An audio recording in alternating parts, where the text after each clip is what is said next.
Peace, love, and prosperity to all of humanity on planet Earth. This is Abdul Smith Bey of AMPAG, Allodium Morse Palladium, Ante, Georgia. We are discussing the Wazir Regional Council. And make sense out of it for a few more out here who appear to have misconcepts as it relates to the WRC. So the prior class, we discussed decolonization and the Empire of Morocco. Absolutely necessary. This is how we'll solve all of our pain points dealing with the belligerent United States, right? Like we were talking about offline or before the recording, instead of picking and choosing and nitpicking all these many different pain points that we're dealing with in terms of our relations with the United States, decolonization solves everything all at once, and it serves the movement of uplifting fallen humanity. Right? It cannot happen without decolonization. It certainly cannot happen with individual processes, because even if those individual processes did work, it worked for you as an individual. It's not transferable to the rest of your brothers and sisters, which means it really just at the end boils down to be a selfish act, whereas uplifting fallen humanity is a selfless act because it involves unity amongst us all. And this is what the WRC, the Wazir Regional Council, brings about, the unity amongst our states.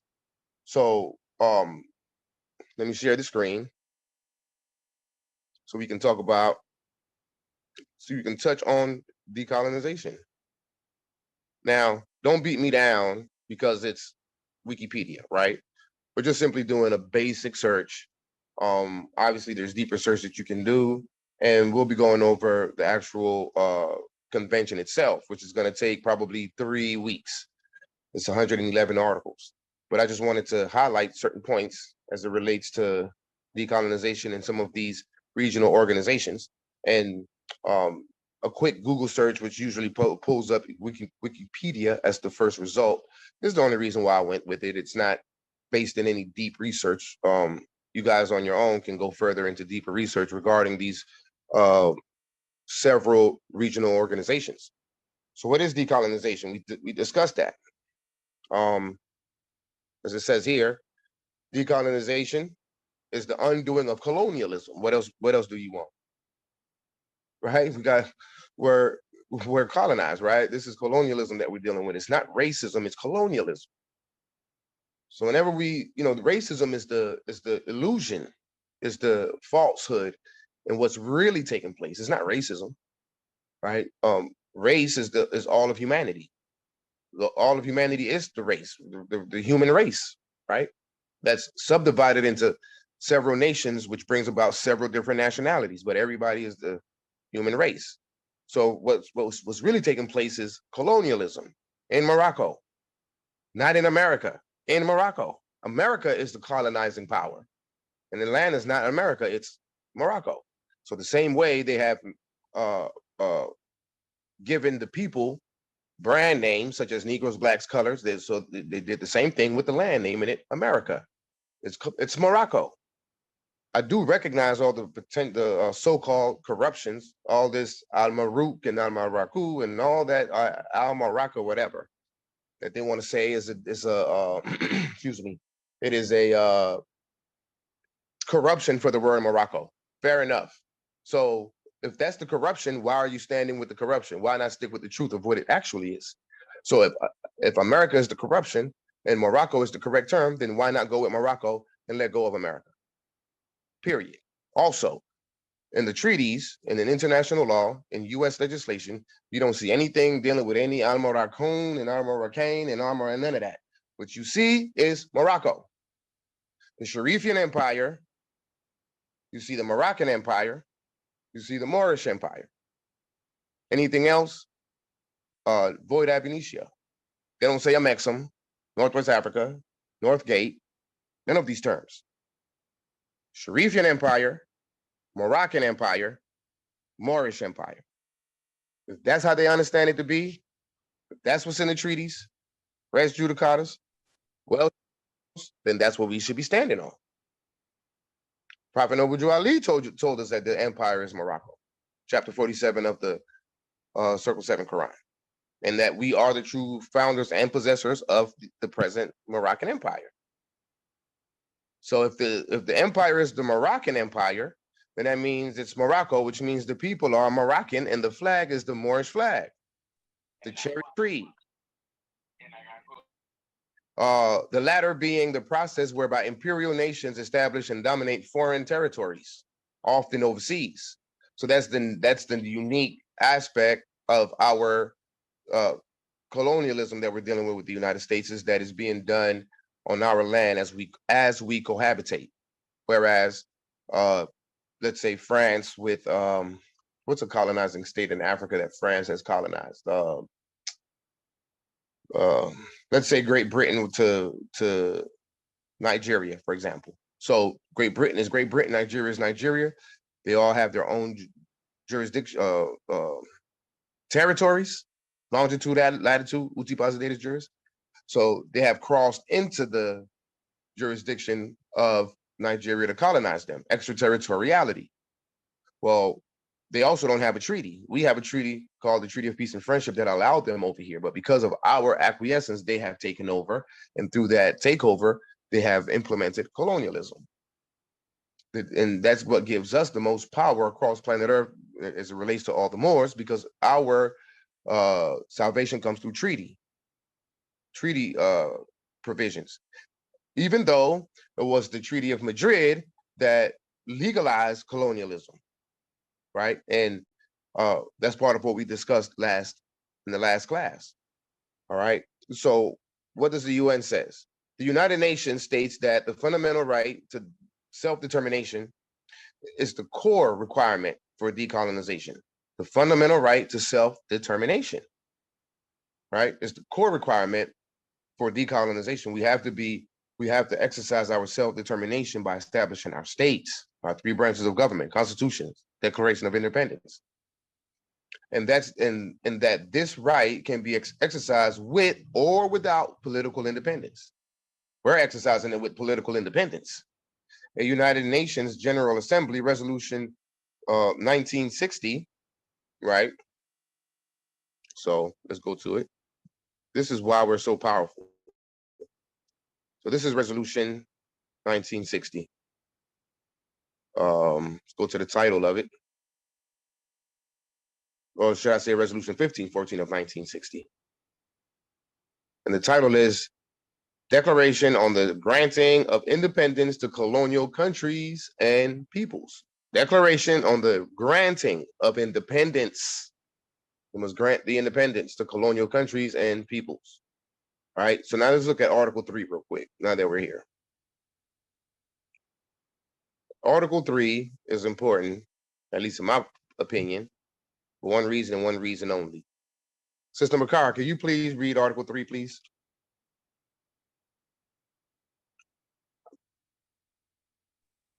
Inadequacy of political, economic, social, or educational preparedness should never serve as a pretext for delaying independence. Period. So in other words, we can be incompetent and we still got to give it up. But not incompetent with writs and affidavits going at engaging their judicial system. If you're going to be incompetent without your three branches of government, then what you have to do is go talk to the United Nations. Why haven't we never done that? Why didn't the Moors have a demonstration in front of the United Nations, all with their fezes and their turbans? Like, what do we need to do? What can we do? We're seeking independence. Instead, we were marching and praying, doing everything wrong. Inadequacy of political, economic, social, or educational preparedness should never serve as a pretext for delaying independence. So now, if that's the case, then what happens when we come at them with 6, 7, 8, 9, 10 states plus the WRC? We're throwing the kitchen sink and the tables and the refrigerator, right? The whole kitchen we're throwing at them if we come at them like that, which means we are strengthening our chances to force decolonization. Just wanted to point that out from our Resolution 1514 of 1960. Back to what they were saying here. So it says a UN General Assembly General Assembly resolution in 1960 colonial foreign rule as a violation of human rights. It characterized colonial foreign rule as a violation of human rights. So they've been in violation of human rights. Therefore, the Moors got to come and uplift fallen humanity. In states that have won independence, indigenous people living under settler colonialism continue to make demands for decolonization and self-determination, except for us until now. And that's the difference between human rights and civil rights. Black people Correct. get civil rights. Yeah. That's right. Because Black people won't stand up and demand, like do what all the other indigenous people have done, that has been living under settler colonialism, which was to continue to make demands for decolonization and self-determination. We've never made demands for decolonization.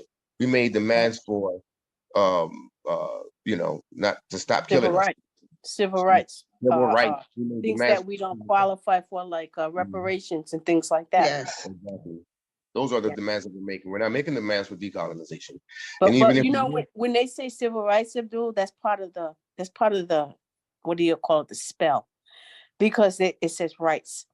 It should say civil privileges. Indeed. Yep. Right. And so, but what I'm saying too also is that even if we were calling for decolonization, we still engage in the wrong parties. We shouldn't be engaged in the United States. We should be engaged in the United Nations. However, the United Nations is the boogeyman to the Moors, just the same way our spiritual sciences is has become the boogeyman to us. So they have demonized a lot of our spiritual sciences to keep us away from it, while they're utilizing to their benefit. They're utilizing our spiritual sciences to their benefit, while we're thinking it's the devil. Well, they have done the same. They have cast the same spell on us as it relates to the United Nations, because the United Nations is the devil. The United Nations is the Rothschilds and the Rockefellers, and they're here to force a new world order and concentration camps, and it's all incorrect.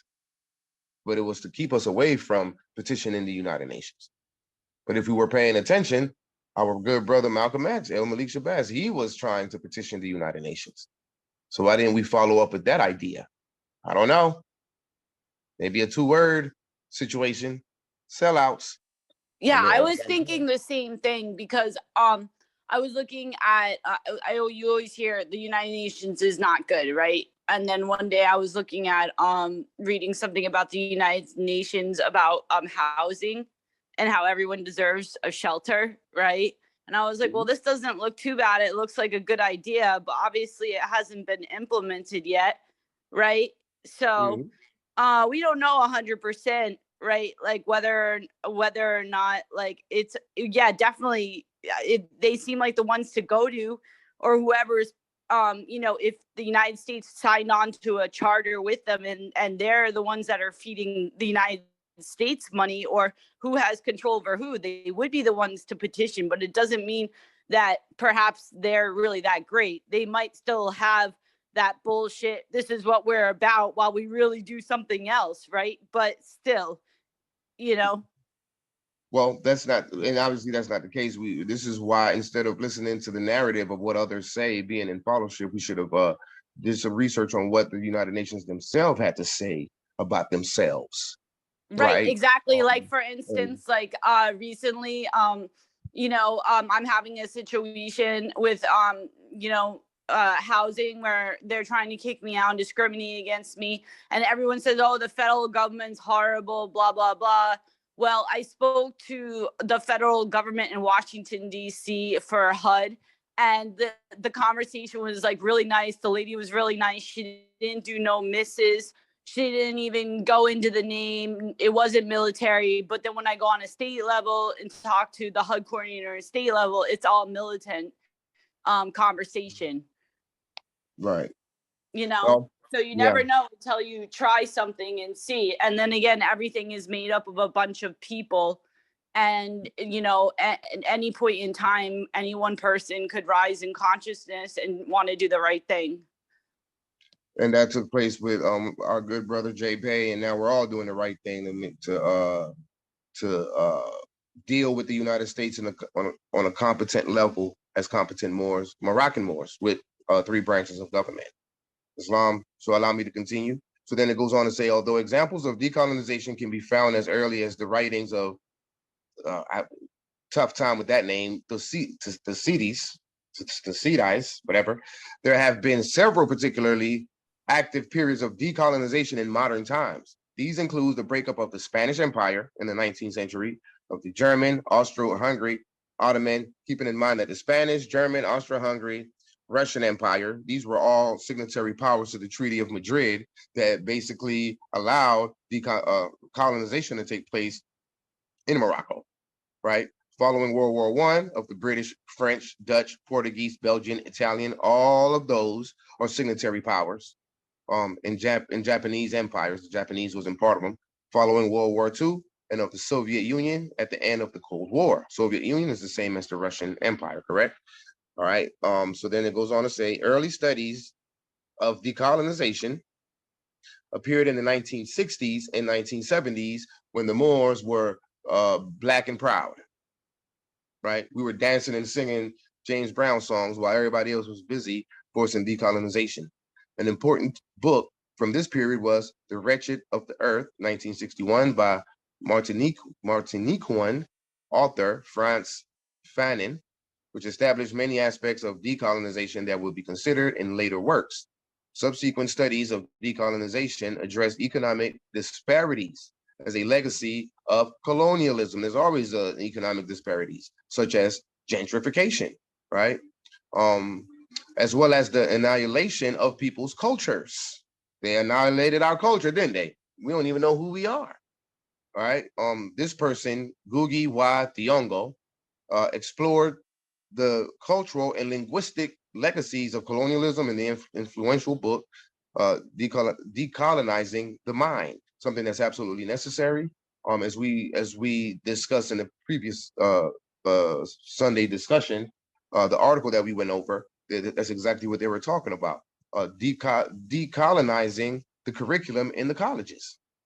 So our brothers and sisters, they get higher education. However, they go further into mental colonialism, right? They take on the Western mindset. They take on the mindset of their oppressors, because it's designed that way. So we have to decolonize the educational system. That's where the educational reforms come into play. Remember, there's 6 reforms that they were obligated to: administrative, judicial, educational reforms, economic, financial, and military reforms. What are reforms? We have to reform everything all over again. We have to clean it up. They have corrupted our system, keeping in mind and remembering that we already had a system here before they came in to colonize us. All they did was just take control of our system. They corrupted it. So now we have to reform it, right, for the upliftment and the betterment of the people. Decolonization has also been used to refer to the intellectual decolonization from the colonizers' ideas that made the colonized feel inferior, which is a false sense of inferiority, while the quote-unquote white man is walking around with a false sense of superiority, which is not going to be good for him here soon when he finds out that the authority here is actually what he thinks is black people. In all actuality, these people are Moroccan, and they are home, and the land is called Morocco, and you are foreign to the land. You are a foreign American citizen with limited privileges. You just have a privilege to be here based on the Treaty of Peace and Friendship. Yeah, you were allowed to erect buildings, you were allowed to hold property, but it was still based on the consent of the Moroccan governments, which means a lot of this stuff has to be all their deeds and mortgages and things, all that needs to be reformed. Again, economic and financial reforms, right? Issues of decolonization persist and are raised contemporarily. In the Americas and South Africa, such issues are increasingly discussed under the term decolonial. Lord have mercy, what is that word? Decoloniality. There we go. Decoloniality. All right. So let's go on to Chapter 6, the Pacific Settlement of Disputes.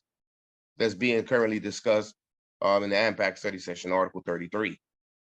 Sister McCarr, can you please read Article 33 here in Part 1 and Part 2?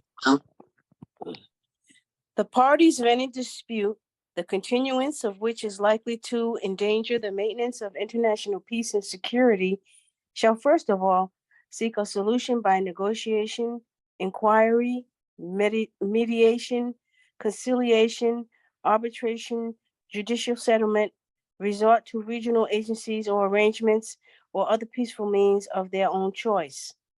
The Security Council shall, when it deems necessary, call upon the parties to settle their disputes by such means. Islam. The parties to any dispute. So obviously we're talking about state disputes or disputes between states, right? AMPAG might have a dispute with the state of Georgia, right? DMT may have a dispute with the state, right? And so it tells you that the continuance of which is likely to endanger the maintenance of international peace and security. So if we don't settle the disputes between two states, right, the continuance of that dispute will likely endanger the maintenance of international peace and security. Why? Because it can turn into war. So it needs to be settled before we get to that point to maintain international peace and security. Shall first of all seek solution by negotiation, inquiry, mediation, conciliation, arbitration, and finally we must settle this matter, judicial settlement. So if negotiation and inquiry and mediation does not prevail, then here comes conciliation, arbitration, judicial settlement. Judicial settlement being the latter. And judicial settlement takes place in what court, Moors? Somebody give me that answer. What court handles the judicial settlement of any dispute between states within Morocco? Article 3 court. Consular court. I'm sorry? Article 3 court. Consular court. Consular court. Council Consular court. court. Yep. Well, I mean, Consular court. Article 3 is based in consular court. Article 3 of their constitution. Right, but ultimately it's our consular court that matters. Okay. What's the other option? Somebody mute themselves, please. Thank you. What's the other option? Well, resort to regional agencies. What are regional agencies? Okay. What is a regional agency? What is a Intergovernmental regional agency. There you go. Right here. Organization, regional organizations. Right. So you got the African Union, European Union, Latin America, right? Organization of American States. Okay. All right. So there's several of them. There's 41 more that can be displayed. Union of South American something, Organization for Security is not displaying the entire name. I don't want to click on it. I can click on it. Union of South American Nations, right? Organization for Security and Cooperation in Europe, right? Southeastern or Southern, I should say, African Development Community. All these regional agencies. What was that one? Council of the Baltic Sea States, Caribbean Community, et cetera, et cetera. The BRICS, right here. Right, you got the BRICS. These are all regional agencies or regional organizations. Arab Maghreb Union, right? Arab Maghreb Union. You also have the African Economic, what does it say? African Economic Community.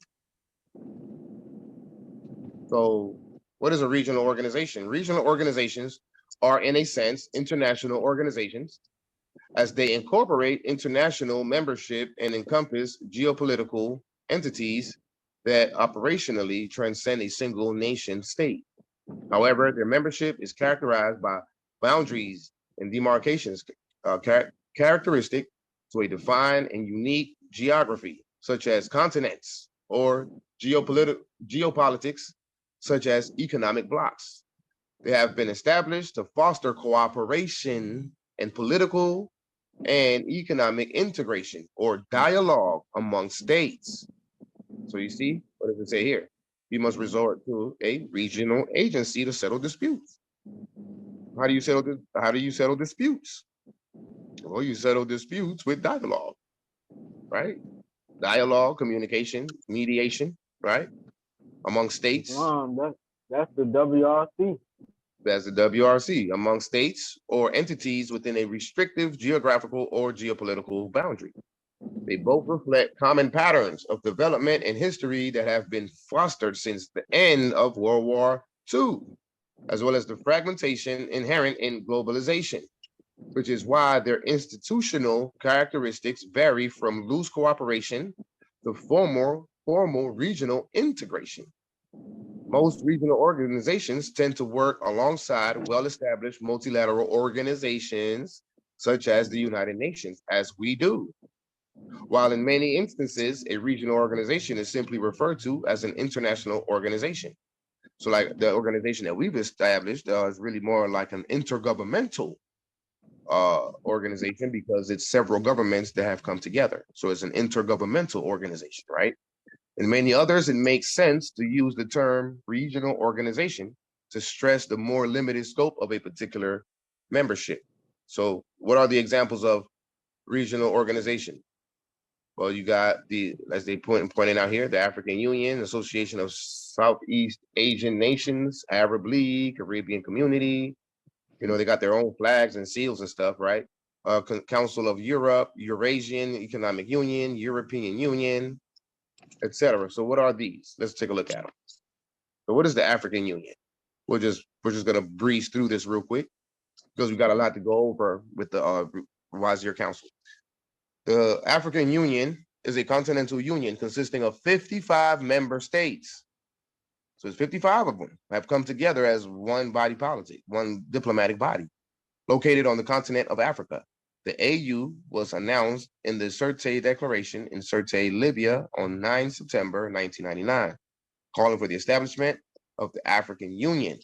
The bloc was founded on 26 May 2001 in Addis Ababa, Ethiopia, and launched on 9 July 2002 in Durban, South Africa. The intention of the AU was to replace the Organization of African Unity, established on 25 May 1963 in Addis Ababa by 32 signatory governments, right? That's the African Union. So where is our form of African Union? How come we late to the party? The African Union did this, you know, back in 1999, right? 4 years ago. We're just getting started. Where's ours? You got the Europeans got one. It's called the European Union. We're all familiar with the EU. This is their flag right here.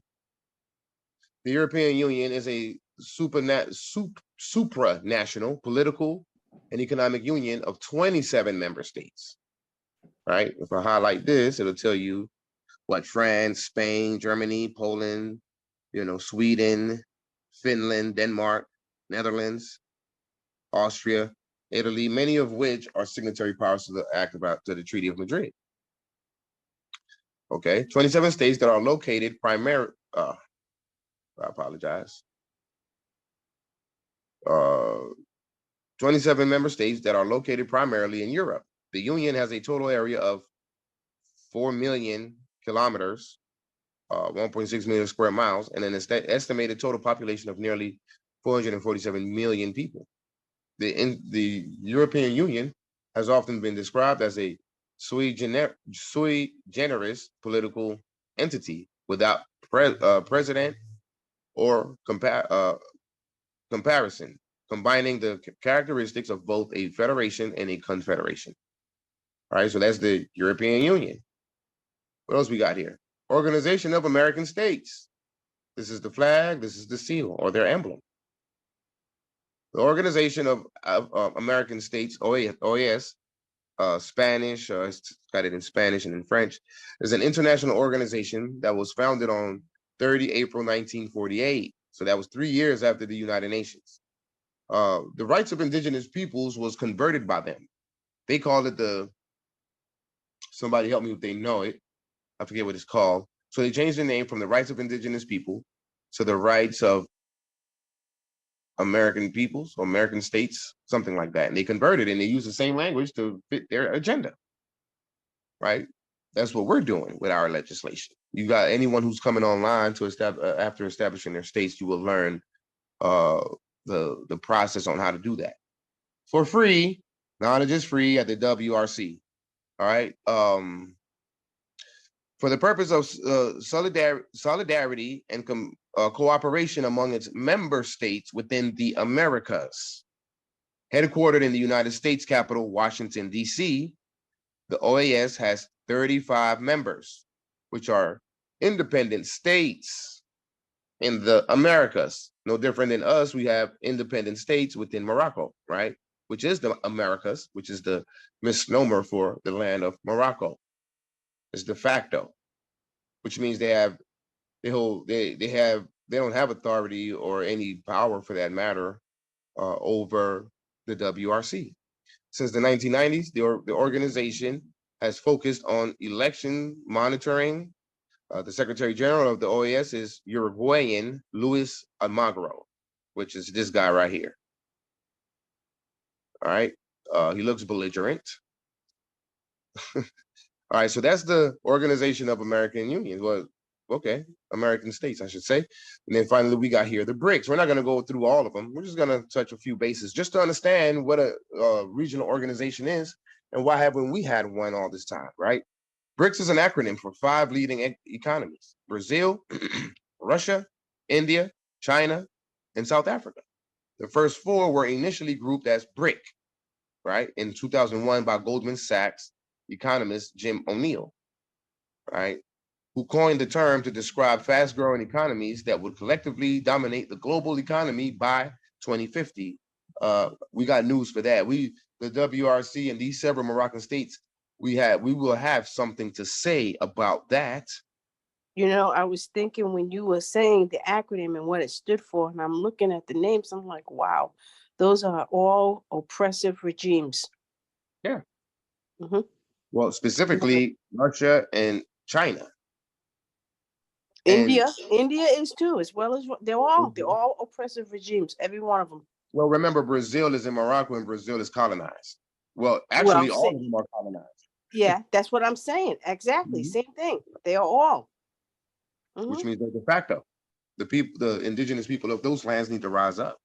And I believe that this movement that's taking place here in Morocco is going to wake up all the Moors across planet Earth. You watch what I tell you. It's going to make the news big time. Islam. The Right BBC, about that one. the Al Jazeera's, all those international news outlets. Oh, it will be known. It's going to be mass hysteria, right?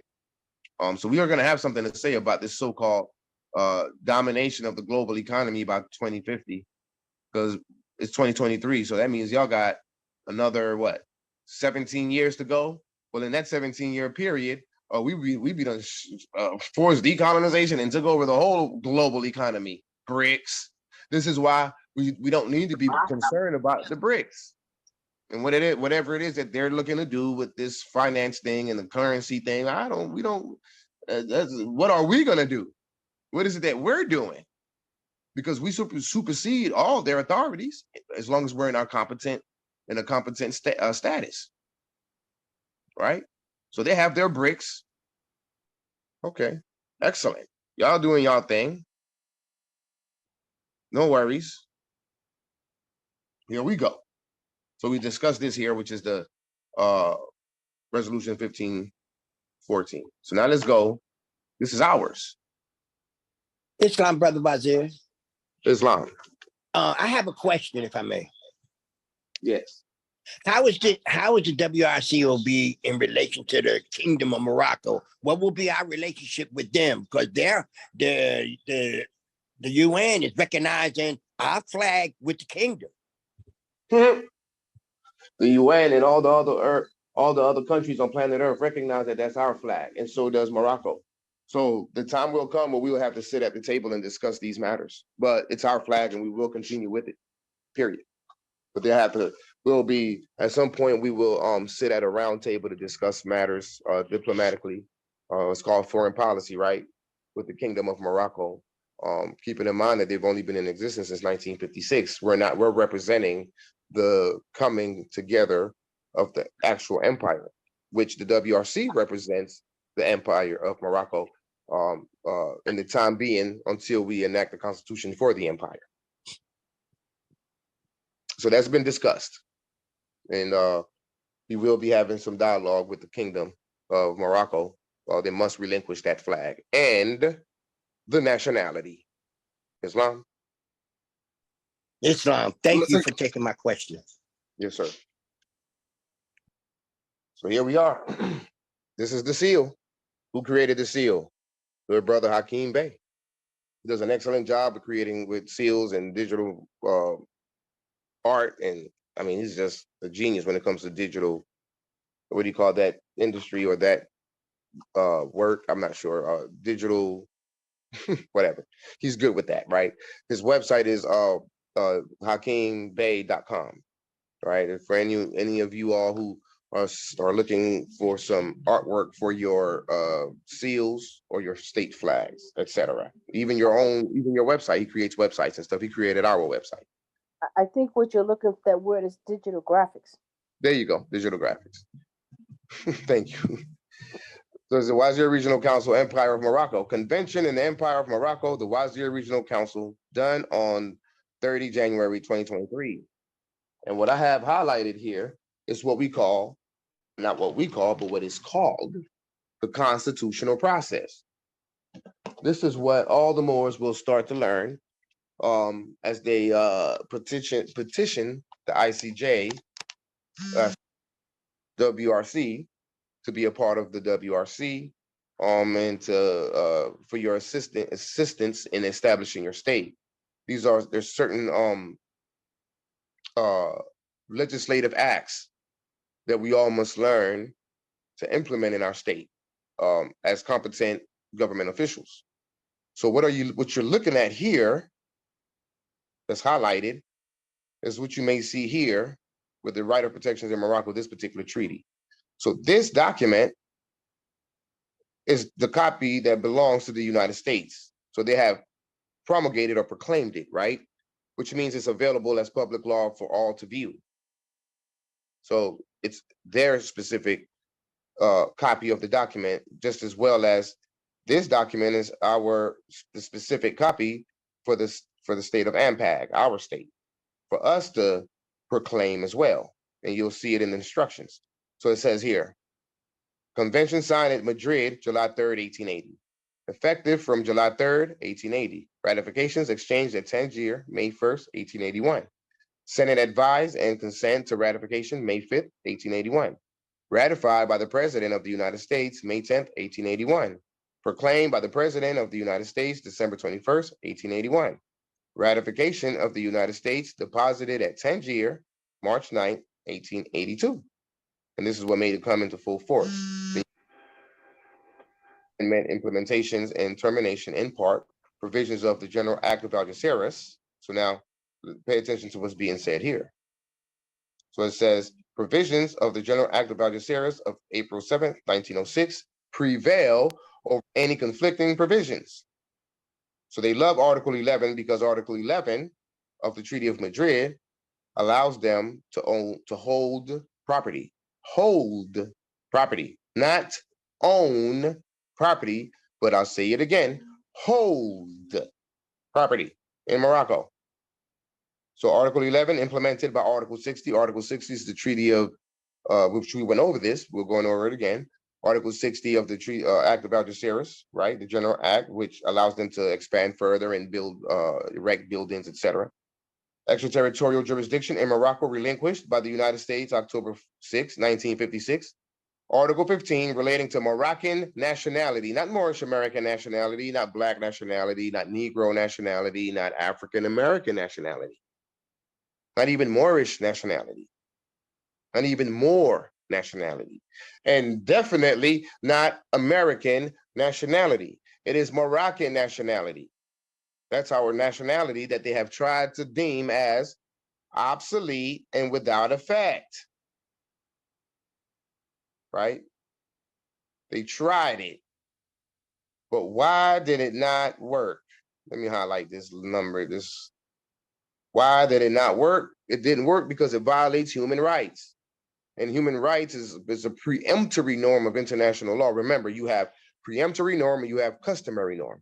Preemptory norm supersedes, or it has more, it's paramount. It's more paramount, more important than customary norms, because preemptory norms deal with just cogents, which is dealing with human rights and state rights, whereas customary norms are just simply the customary rules of operation for international relations between states, right?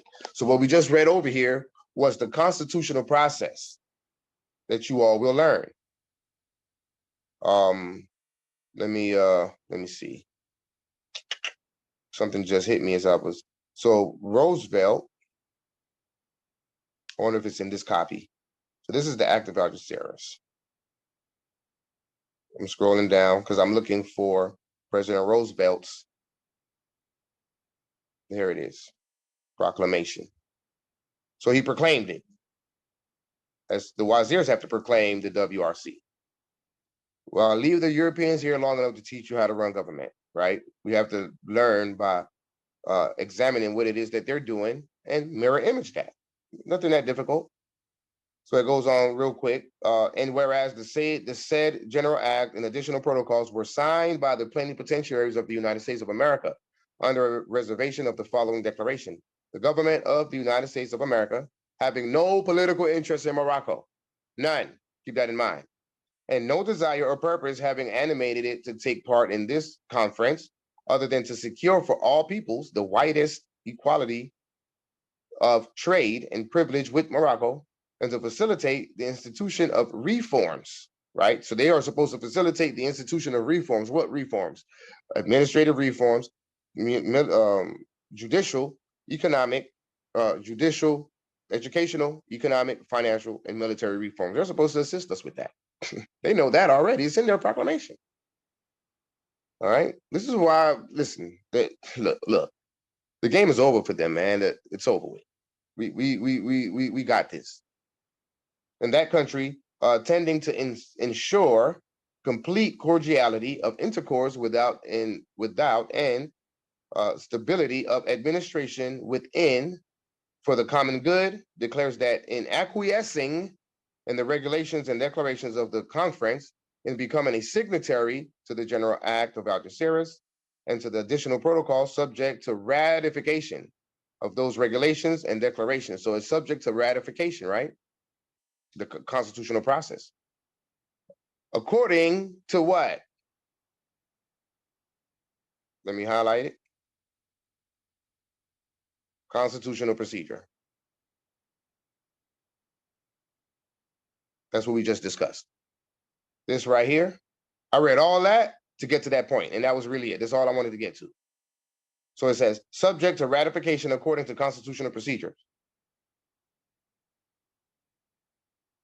This is the constitutional procedure that they're talking about and the ratifications that they're talking about, right?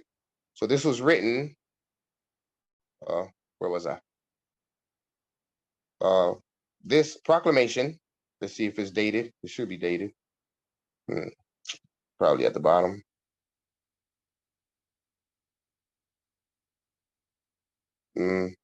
Yes, it says, done at the city of Washington this 22nd day of January in the year of our Lord, 1907. So 1907 has not yet went through its constitutional process. That's why he said, subject to the ratification according to constitutional procedure. So that's the constitutional procedure. Islam, which is this right here. This is why when they see our documents, they're going to lose their minds. Because we're doing it exactly as not only the way they do it, but all states on planet Earth. This is what the constitutional procedure is for every state on planet Earth. So we're doing it like everybody else. We're like advanced students right now, y'all. When they see our stuff, which they probably have, they should have by now, because we've competed to it, and we've, should I say, deposited with the United States.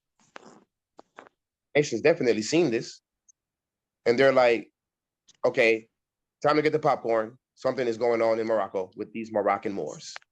And they're doing it right. OMG.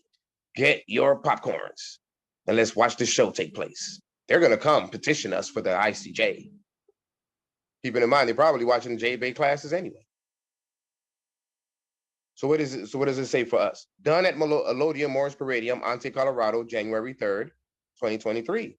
So respectively, the right of protection in Morocco was convention signed at Madrid, July 3rd, 1880. Same difference, done at Madrid, July 3rd, 1880. Right? Excuse me. 2, ratification advised by the Saharaha and the House of Dalil Aziz of Alodia Morris Palladium, Ante, Georgia, on April 1st, 2023. So the WRC has no power, would have never come into full powers without the, somebody mute the mics, please, please, please. The WRC would have never come into full powers without the acceptance, the blessings, right, of the matriarchs of our state, the Dalil Aziz and the Saharaha, right? So our mothers have blessed the WRC, which is why the WRC has that much more power than you may see on the surface. It was blessed by the matriarchs, Moors. 3, ratified by the Wazir of Alodia Morris Palladium, Ante, Georgia, on April 1st, 2023. So now the head of state ratifies the acceptance of the WRC, right? Coming behind the mother, the Saharaha, right? 4, ratification of Alodia Morris Palladium, Ante, Georgia, deposited with the Secretary General of the United Nations on April 24th, 2023. 5, ratification of AMPAG deposited with the Secretariat of the Wazir Regional Council on April 24th, 2023. And then 6, proclaimed by the Wazir of Alodia Morris Palladium, Ante, Georgia, on April 24th, 2023. Proclaim means promulgate, which means promote, right? Promote it to your state. We'll be soon putting it on our website as further promotion. We'll soon also post it on our social media as further promotion or promulgation or proclaiming or proclaiming it, right? Proclamation. 7, entered into force with respect to AMPAG on April 24th, 2023. So in respect to each respective state, it comes into force and into full force based on the ratification from the head of state, right? So so let's examine who are the several states. All right, well, we will discuss that as we continue reading because it's in the document. So I'll begin, or Sister Makara or somebody, please, could you begin reading the preamble for the Wazir Regional Council, Islam? The competent Moors of the Empire of Morocco do hereby establish a multilateral convention by the member state parties to the convention and have combined our efforts to rein in the order of unity and accountability throughout the Moorish Empire. Bearing in mind that the Wazir Regional Council and its recognized member states shall be guided by the norms of treaties and international law, with a view to preserving the purpose and principles concerning the sovereign equality of modern Moroccan states and the maintenance of international peace and security. Believing that Regional Council reforms unfriendly diplomatic intercourse, privileges, and immunities. Oops, hold up, my battery. And immunities, where was I? Hold up. Where am I? Okay, immunities shall contribute to the development of consular relations between all Moorish states and between foreign dependent states of the United States of America and Morocco, irrespective of their differing constitutional and social systems. Well, that thought. So between four independent states, what are the four independent states? State of Georgia, state of California, state of North Carolina, state of whatever, so on and so forth. Those are dependent states. What are they dependent upon? Our protections. They are here on a protectorate status. They are under our protection. We are the host country. They are the visiting nation, right? They are the, so in diplomatic relations, we will be considered the host nation or the receiving state, and they will be the sending state.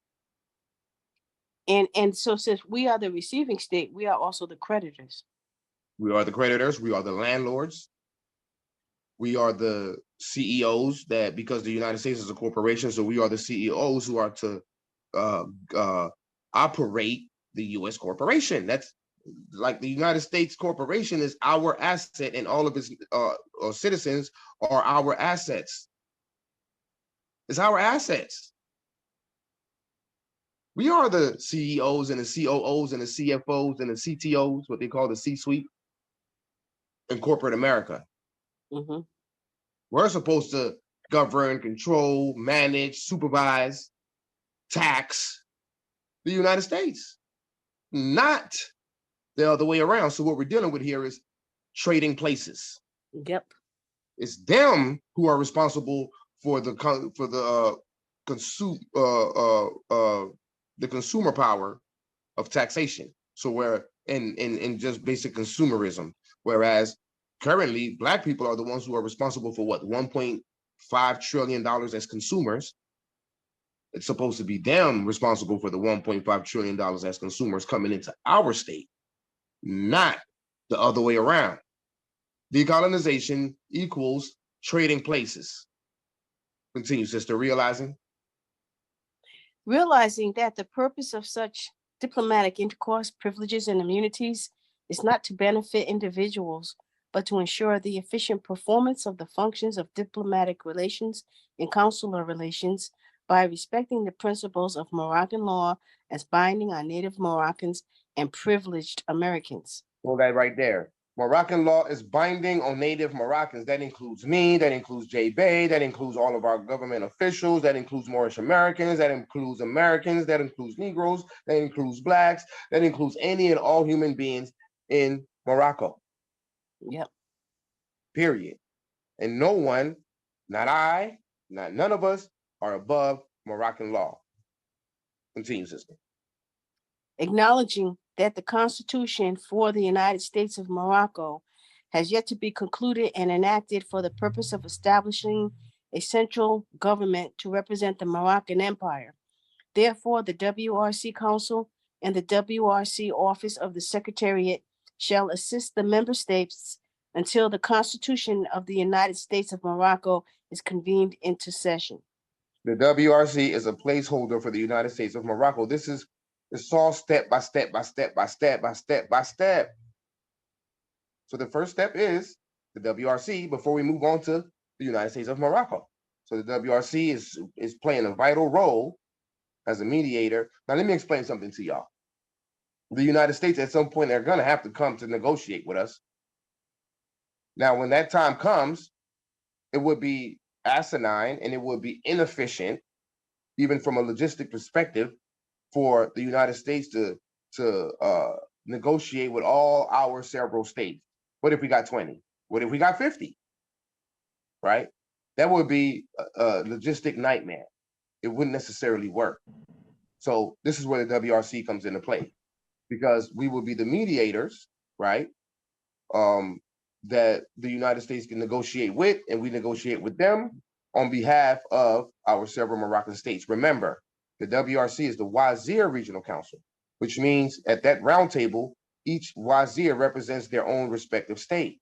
So each Wazir would be at the table negotiating on behalf of their respective states with the United States through the WRC as one central body to deal with the United States directly on behalf of the several Moroccan states.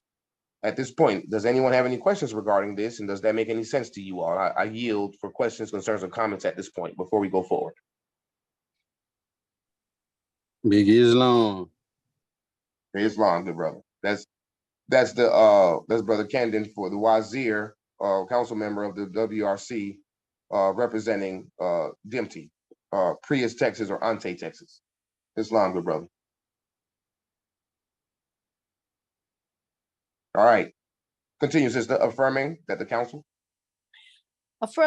council shall act in the best interest of human rights and adopt resolutions that promote the member states to accept or accede to the council resolutions regarding administrative, legislative, draft articles, judicial, economic, social, cultural, and military reforms, while the member states are at varying stages of advancement, emphasizing that the combined efforts of states to any dispute can be expressed through a joint declaration of intervention as era omnes parties to help unite our efforts for the common defense of our independent states. Hold that thought. So now let's clarify this for everybody. Affirming that the council shall act in the best interest of human rights and adopt resolutions that promote the member states to accept or accede to the council resolutions regarding administrative, legislative draft articles, judicial, economic, social, cultural, and military reforms, while the member states are at varying stages of advancement. What that mean? That means, and by the way, there's a break right here that's kind of annoying. We got to fix that document right here. That this break right here, it should be going forward. It should be continuous. What does that Also, mean? Abdul, also, where I read before, the two constitutions for the United States of Morocco and the Constitution of, there were two different, one was capitalized on the Constitution, one wasn't. Oh yeah, we recognize that. Sometimes Okay. one is capitalized, the other one isn't. And I think I'm wrong here. What's supposed to happen here is actually a space. Yeah, no different I than recognize that as well. here. Yeah, we need a space. No worries. Okay, so what does this mean? What this means is so the WRC is an intergovernmental organization. So it's not a state. So it cannot write legislation. So instead, what it does is it writes resolutions, right? So the WRC will write resolutions that we will place on our website when we get the website up, or we'll find other areas, other platforms to make that happen until we get the website. And then the several states that's part of the WRC can now go and pull that legislation down as part of their state legislation, convert it to become their state legislation, right? And then turn around and redeposit it back with the Secretariat of the WRC, and that now becomes your internal law. So what it does is it keeps you from having to write legislation. All you got to do is just convert the resolution. When I say keep you from having to write legislation, what I'm really saying is keep you from having to burn up the brain cells to think up legislation to write. Right? We would write it for you, and then you take it and you convert it to your internal law. It'll go from a resolution from an intergovernmental organization to now becoming legislation to a de jure Moroccan state. And that's one of the great benefits of the WRC. You can pull it from our website, the resolutions, to convert it into legislation. Legislation is key. How do we lose the empire? Through a pen. How do we get it back? Through a pen. What about the pen? The pen represents legislation. So that's the key to our advancement politically in Morocco as we force decolonization is legislation. We got to have legislation. So no different than the United Nations putting together the rights of indigenous peoples. So think of the WRC as the United Nations. The United Nations put together the rights of indigenous peoples. So now we come in and take the rights of indigenous peoples and convert it to match the advantage of our state as our legislation.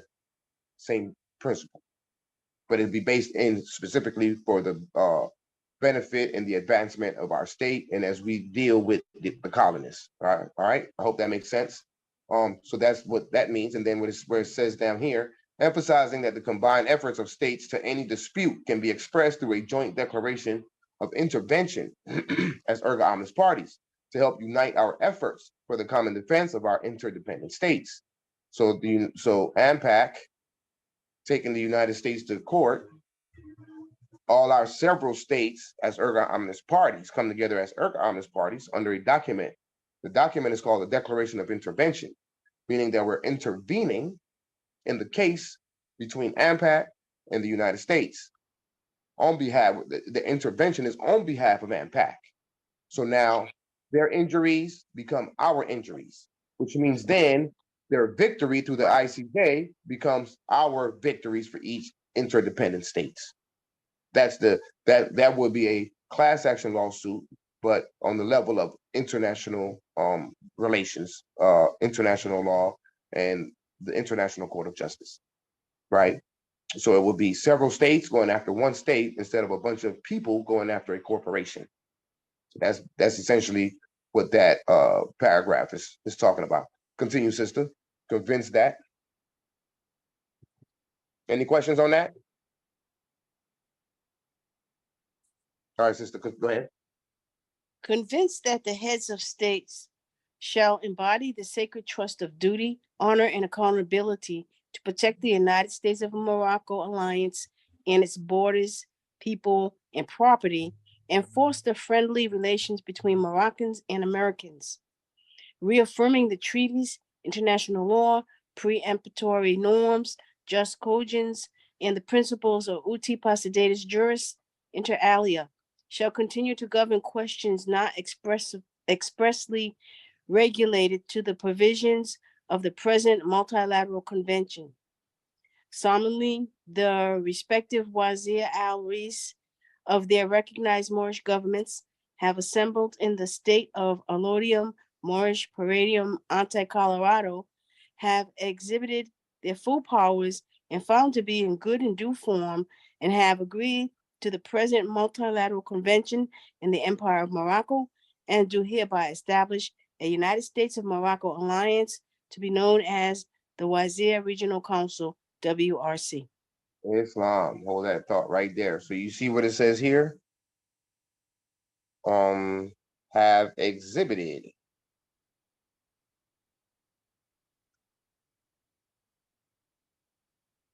Have exhibited their full powers and found to be in good and due form.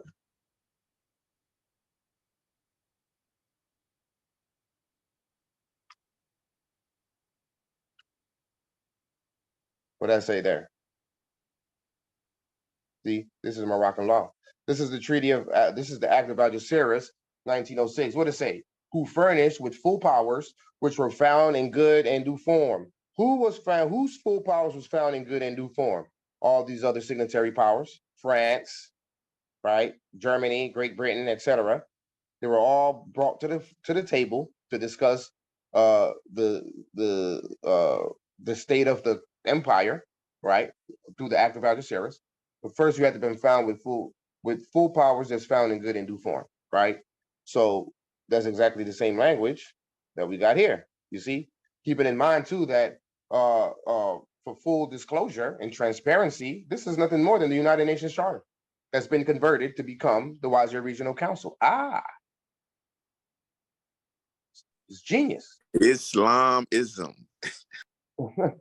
You know, it's been converted.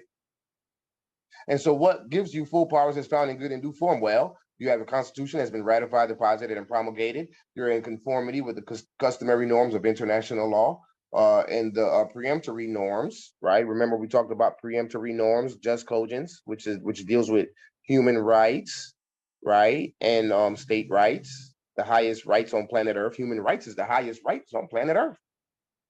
Period. That's why it's preemptory or paramount. Absolutely important. From which there can be no derogation. Can't go against it. In no way, shape, form, or fashion. What else? What else are you doing here to exhibit your powers as found in good and due form?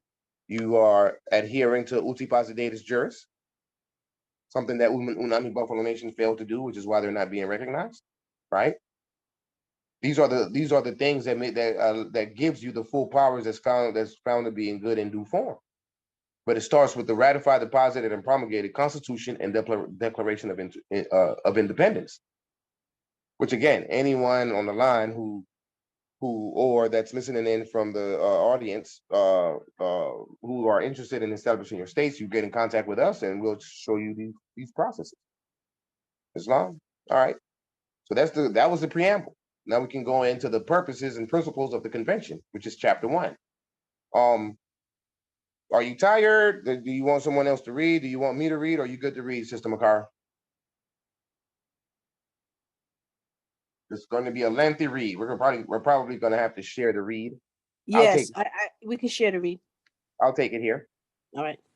This is important anyway. Excuse me, because we're going over the terms, and meanings of the meanings of certain terms that's in the document, right? So the document always usually it always starts off with a glossary so that the reader can now have a clear understanding as to what they're reading based on the definitions that's being shared. Keeping in mind that we, as Moroccans, we have the power to define our own words, right? So if Moors have a problem with a specific word out of the American jurisdiction, then we can correct the record within our own jurisdiction by defining that word ourselves as we see it fit. So there's no more issues with vehicle versus conveyance versus car. It's all the same to us if we want to put it that way as our legislation, right? Traveling, driving, semantics. It all depends on what your state defined it as based on your legislation and your right to self-determination. Chapter 1, Purposes and Principles of the Convention, Article 1. For the purpose of the present convention, the following terms shall have the meanings hereunder assigned to them. A, Wazir Reis, Wazir, WRC, or the council shall have the same meaning. B, member state means any recognized state or party to the convention, right? So the member states are so you've got the negotiating states and you have the member states. The negotiating states that established the WRC was Allodium Morris Palladium ante Colorado, Allodium Morris Palladium of New Mecca, Allodium Morris Palladium ante Georgia, and Meru State Republic. The Wazirs are AMPAG is DeAndre Dre Bay. The Wazir of New Mecca is Mir Hassan Ale. The Wazir from the Meru State Republic is Akil Bey, and obviously I'm the Wazir for AMPAG, right? And so we came together to put together the WRC as negotiating states. Later on came DIMTY with Camden Bay and AMPAM, which is Allodium Moroccan Palladium ante Michigan, with Mia Moore Bay as the two other wazirs, and representing their two states, which then puts them in the status of member states. So they weren't the negotiating states; they were the member states who acceded to the WRC that was created or put together by the negotiating states. If that makes sense to everyone. If there's any questions on that, ask, and we'll just ask. All right. So secretariat means that administrative office of the secretariat and its organs. So the secretariat is made up of currently we have an executive director that will be Nova Ilu, which is also the assistant minister of foreign affairs for AMPAC, and then also we have the inspector general, whose name is brother Marcus Maymoun El Marzouk, who is also the Secretary of Defense or the Director of Defense for AMPAC. And so they are the two so far who is making up the executive staff, or should I say the Secretariat. B, Regional Supreme Court means the compulsory regional court to settle disputes between parties to the present convention. This is the statute of the Regional Supreme Court in the Empire of Morocco. At some point, we will be reading over this one as well. Okay. Somebody please mute your mics. Somebody is unmuted. Please. All right. Thank you. All right. E. Security Council of Defense means the combined police and military forces. All right.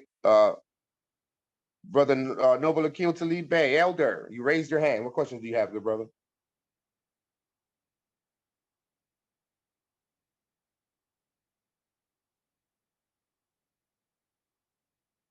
Noble Akil Bey, you had a question, brother? No, I was trying to take the hand down. I had it Okay. raised for that question I asked previously. Oh, no problem. It just popped up again, I guess, for some reason. All right. I was just trying to take it down. Now. E, Security of Defense means the combined police and military forces. F, Empire means the Moroccan Empire or Moorish Empire per the Act of Algeciras 1906, Article 31. G, Regional means the combined successor states or the geographical coordinates commonly described as, but not limited to, 38 degrees north, 97 degrees west, inter alia. That will be the entire uti posidetis juris of what we know currently as the United States. All the 50 states make up the longitude, latitude that makes up all 50 states was being highlighted here, right? Because it represents the region, right? That from where we're operating the WRC. H, Moorish, Moroccan, Moor, or subject shall have the same meaning. Wherefore, any subject of Morocco that has been naturalized in a foreign country must choose to pledge their consent of allegiance to a Moroccan state and be recognized as a national by the government per the Madrid Convention of 1880, Article 15. That's self-explanatory. I, look at I.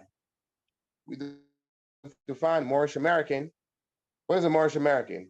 Means a connotative linguistic to stateless Moroccans who have not chosen the entire submission to the laws of a Moroccan state government and the Empire of Morocco. See Article 76, subsection 6 for more details. So we redefined it again in Article 76, subsection 6. Okay, and we'll examine that in a few. Yes. Abdul, when you read that, came to my mind is, do you think you should put black in there as well? The definition? No? Okay. No, we wouldn't put black in there because first of all, it would be absolute disrespect to the Moorish Americans because they already know that they're not black.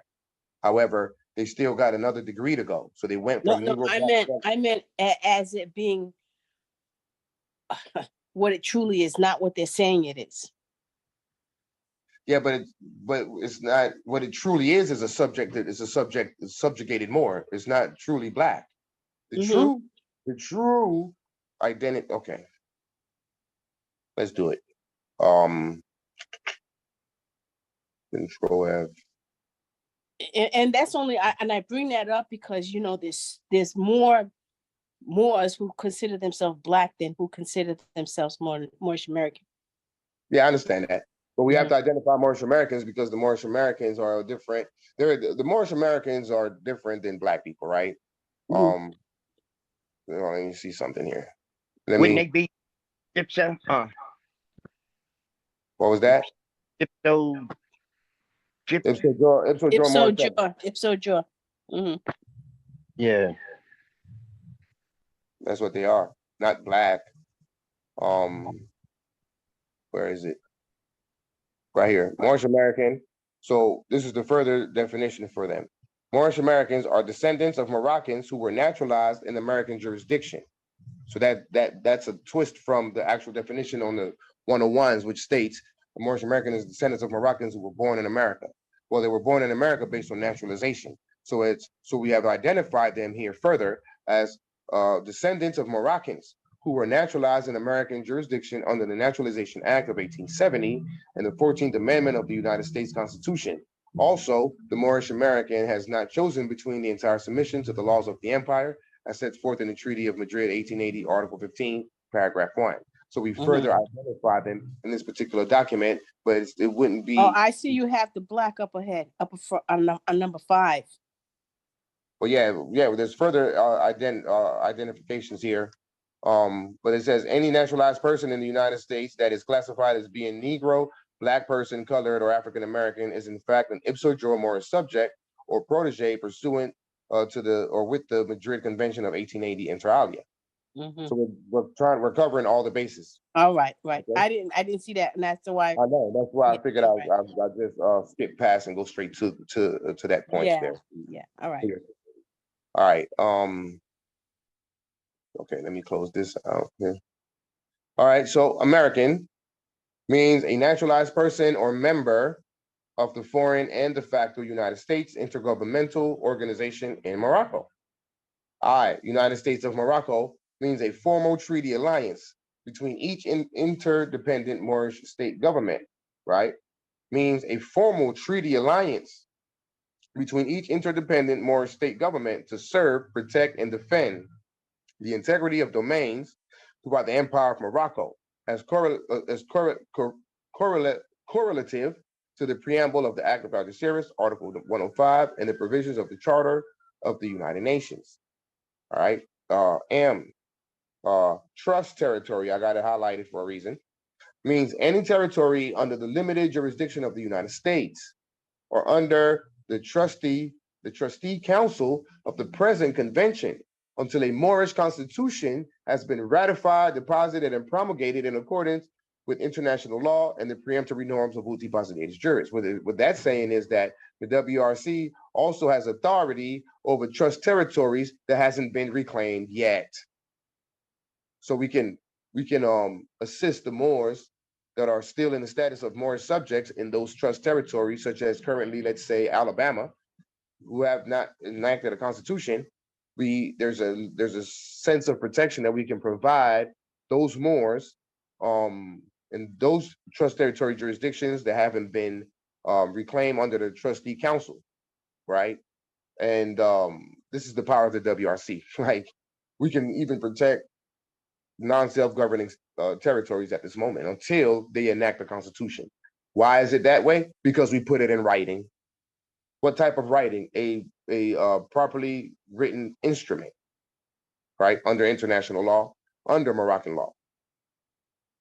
All right, so that's the end of the glossary. The purpose of the Wazir Regional Council are: 1, to maintain international peace and security, and to that end, to take effective collective measures for the prevention and removal of threat to the peace and for the suppression of acts of aggression or other breaches of the peace, and to bring about by peaceful means and in conformity with the principles of justice and international law, adjustment or settlement of regional disputes, international disputes, or situations which might lead to a breach of the peace throughout the Empire of Morocco. It's all about peace, love, truth, peace, freedom, and justice, right?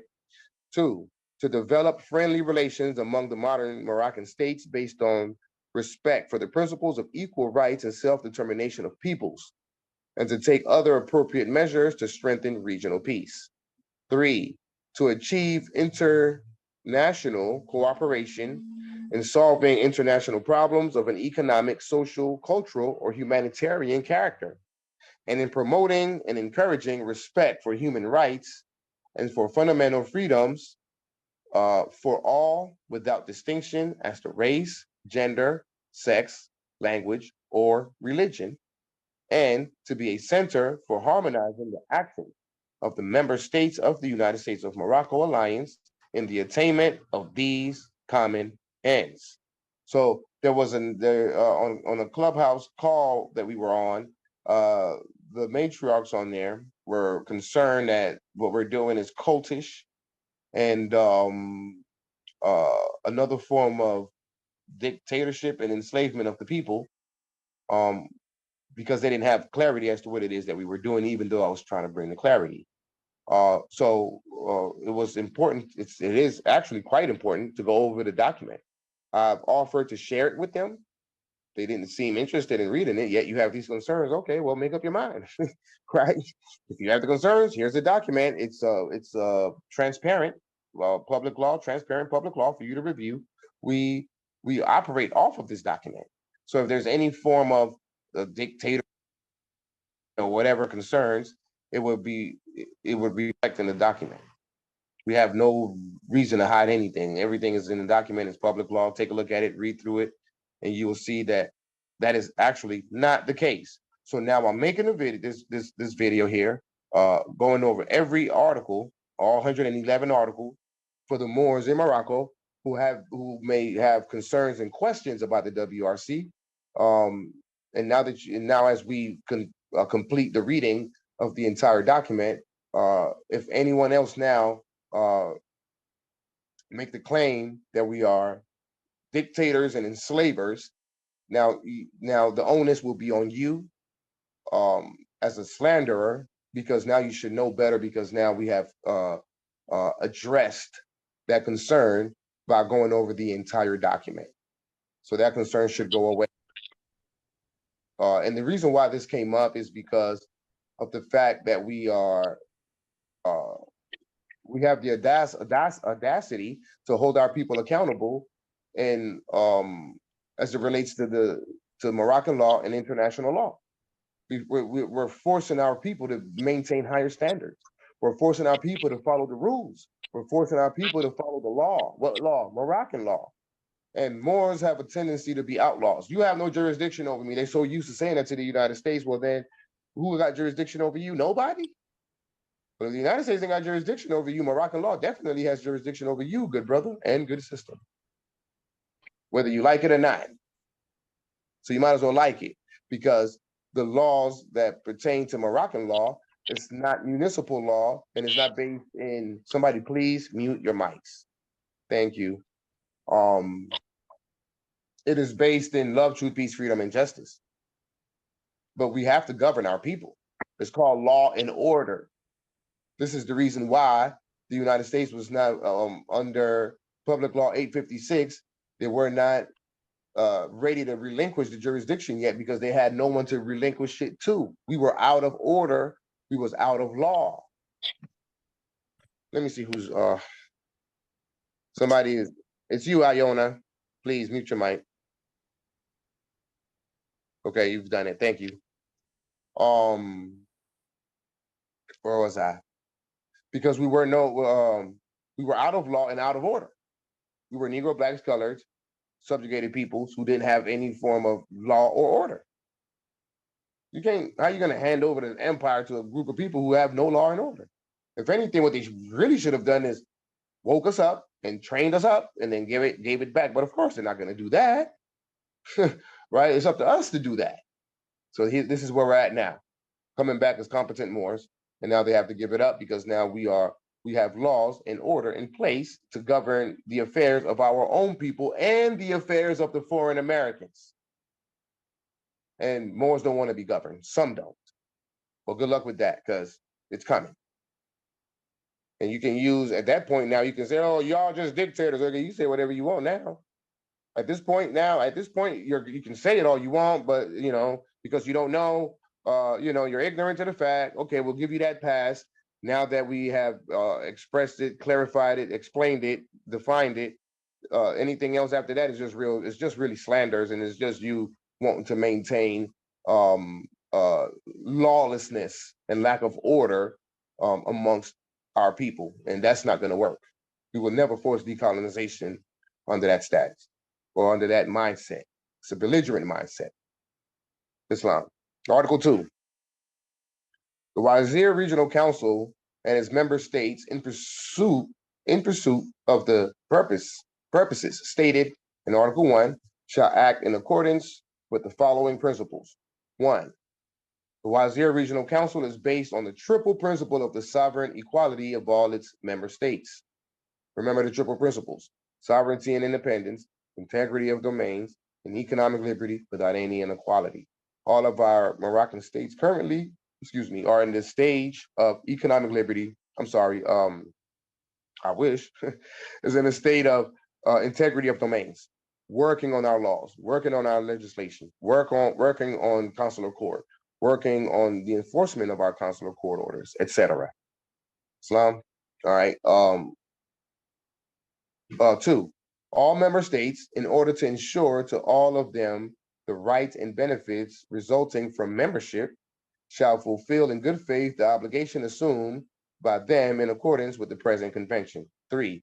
All wazirs and their member states shall settle their regional and international disputes by peaceful means in such a manner that international peace, security, and justice are not endangered. Islam? Tell me anywhere where you might hear slavery and dictatorship, please stop me so we can correct it. Islam? Thank you. 4. All wazirs and their member states shall refrain in their international relations from the threat or use of force against the territorial integrity or political independence of any Moroccan state or any other manner inconsistent with the purposes of the convention and in harmony with the principles of the United Nations Charter members. 5. All member states shall give the council every assistance in any action it takes in accordance with the present Wazir Regional Council, and shall refrain from giving assistance to any Moroccan states against which the council is taking preventative or enforcement action. So if there's a state that's being dealt with, if there's a member state that's being dealt with, let's say AMPAG is being dealt with, all the other member states cannot assist AMPAG, right? In fact, that's, you should be coming together with the WRC to deal with AMPAG, right? So that's what that's really saying. 6, the Wazir Regional Council shall ensure that the Moroccan states, which are not members of the convention, act in accordance with these principles, so far as may be necessary for the maintenance of regional and international peace and security. So if you're not part of the WRC, you still fall under the rules of the WRC. So you're better off being part of the WRC. All right. 7, nothing contained in the present convention shall not prevent the authorization of the United Nations General Assembly, the UN Secretariat, its organs, or its staff to intervene in matters which are essentially within the domestic jurisdiction of any Moroccan state.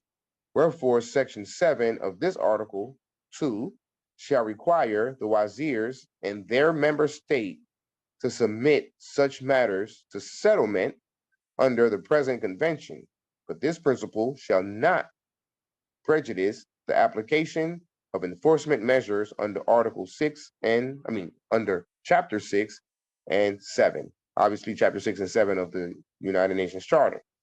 And then finally, 8, excuse me, the Council may establish an organization that is consistent with the terms of this convention to refine further its purpose, scope, and objectives, and to allocate duties as appropriate among the member states. So Chapter 2, membership. So what does membership look like? So this is where Moors are like, oh, we're not jumping over hoops and we're not kissing your butt for recognition. And, we've heard that we're starting to hear that, right? And well, let's examine what membership looks like. Let's see how much of a hoop you got to jump over and how much butt you got to kiss. Let's take a look at it. Article 3, the original members of the convention shall be the Moroccan states which, having participated in the Wazir Regional Council, Regional Conference in the state of Alodia, Moorish, Pereira, Monte, Colorado, in Morocco, signed the present multilateral agreement and ratified it in accordance with Article 110. Article 4, 1, membership in the convention is open to all other Moors and their peace-loving states, so you have to be a peace-loving state, which accept the obligations contained in the present convention and in the judgment of the Wazir Regional Council that are able and willing to carry out these obligations. Okay, all right, that's not dictatorish. All right, cool. 2, the admission of any such state to membership in the present convention will be effected by a decision of the Wazir Regional Council upon the recommendation of the Secretariat in cooperation with the Inspector General. So they would recommend any peace-loving state that comes in and adhering to the customary norms of international law, right? Article 5, a member state of the convention may be suspended from the exercise of the rights and privileges of membership by the Wazir Regional Council upon the recommendation of the Office of the Secretariat or the Inspector General with a subsequent 2/3 vote of the Council. The exercise of these rights and privileges may be restored by the Council. So you can lose your rights and privileges of participating in the WRC based on the recommendation of the Secretariat or the Inspector General, and it has to be based on 2/3 vote, right? And just as well as you can lose the privilege, you can also regain those privileges back again, based on the Wazir region, the Wazirs are voting you back in. All right. Article 6, a Wazir al-Rais of the convention who has persistently violated the principles contained in the present convention may be expelled from the council by the council.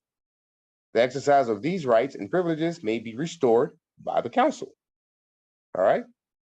So these are the rules. It doesn't sound dictatorship to me and slavery to me.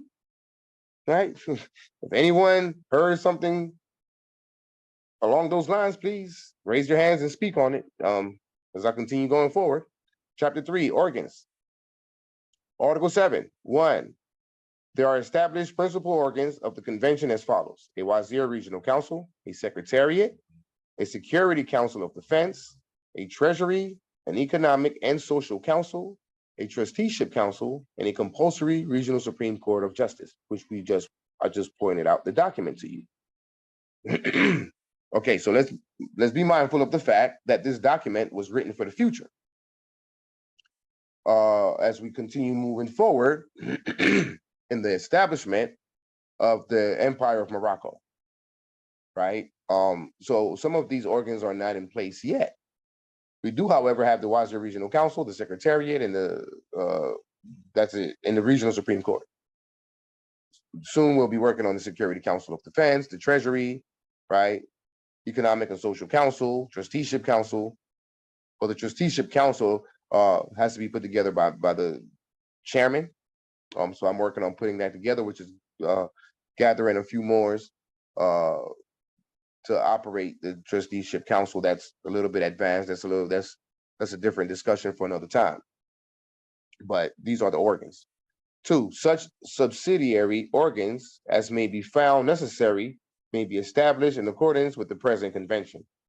3, the council shall elect the executive director, which in this case is Nova Ilu Ale, right, of the Secretariat, and the Inspector General of the Security Council of Defense. Actually, we do have the Security Council of Defense because Marcus is the Inspector General of it. So his name is Brother Marcus Maymoun El Marzouk, right? For a term of 4 years with a possibility of one re-election. All other elections and appointments shall be in conformity with the provisions of the present convention. So these 2 Moors have to be elected into these positions, right? Article 8, the Wazir Regional Council shall place no restrictions on the eligibility of men and women to participate in any capacity and under conditions of equality in its principal and subsidiary organs. It doesn't sound like dictatorship to me. It doesn't sound like slavery to me. More's got to grow up. We got to get out of this minority status and mindset and come into adulthood, please. Chapter 4, the Wazir Regional Council, WRC. Composition, Article 9. Let's see what time it is. It's 9 o'clock. Does anybody care to read chapter 4, please? Islam, I read. Yeah. Okay. Islam. Chapter 4, the Wazir Regional Council, WRC, composition, Article 9. The Wazir Regional Council shall consist of only duly, let me get my glasses. I can't see this stuff. It's so small. I'm sorry, boy. Oh my God. Let me Yeah, I'm getting older. What about now? All right. Okay, thank you. That's better. The Wazir Regional Council shall consist of only duly elected and recognized Wazir al-Aris from the state of origin. Functions and powers, Article 10.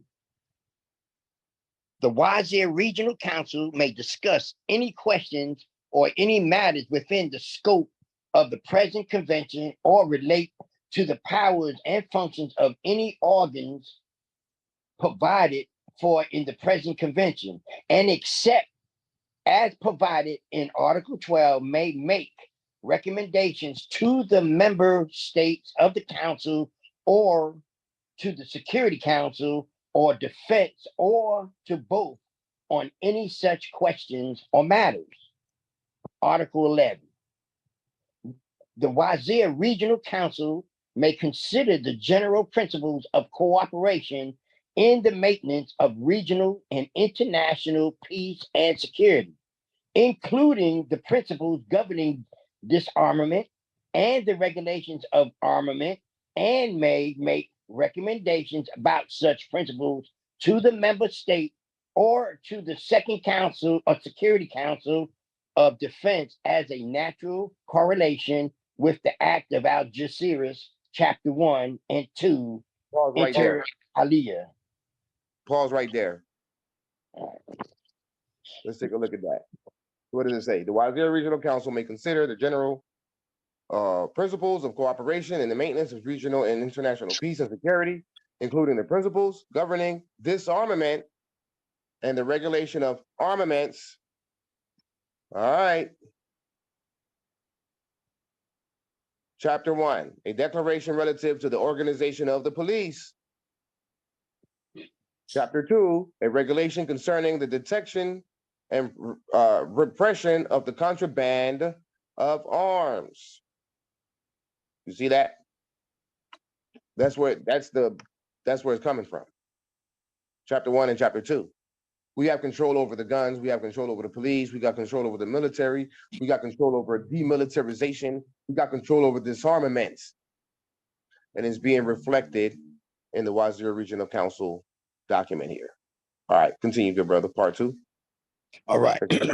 2, the Wazir Regional Council may discuss any questions relating to the maintenance of regional or international peace and security brought before it by any member state of the council, by the Secretariat, by the Inspector General, or by a Moroccan state which is not a member of the council in accordance with Article 35, Paragraph 2, and except as provided in Article 12, may make recommendations with regard to any such questions to the state or dependent states concerned, or to the Security Council of Defense, or to both.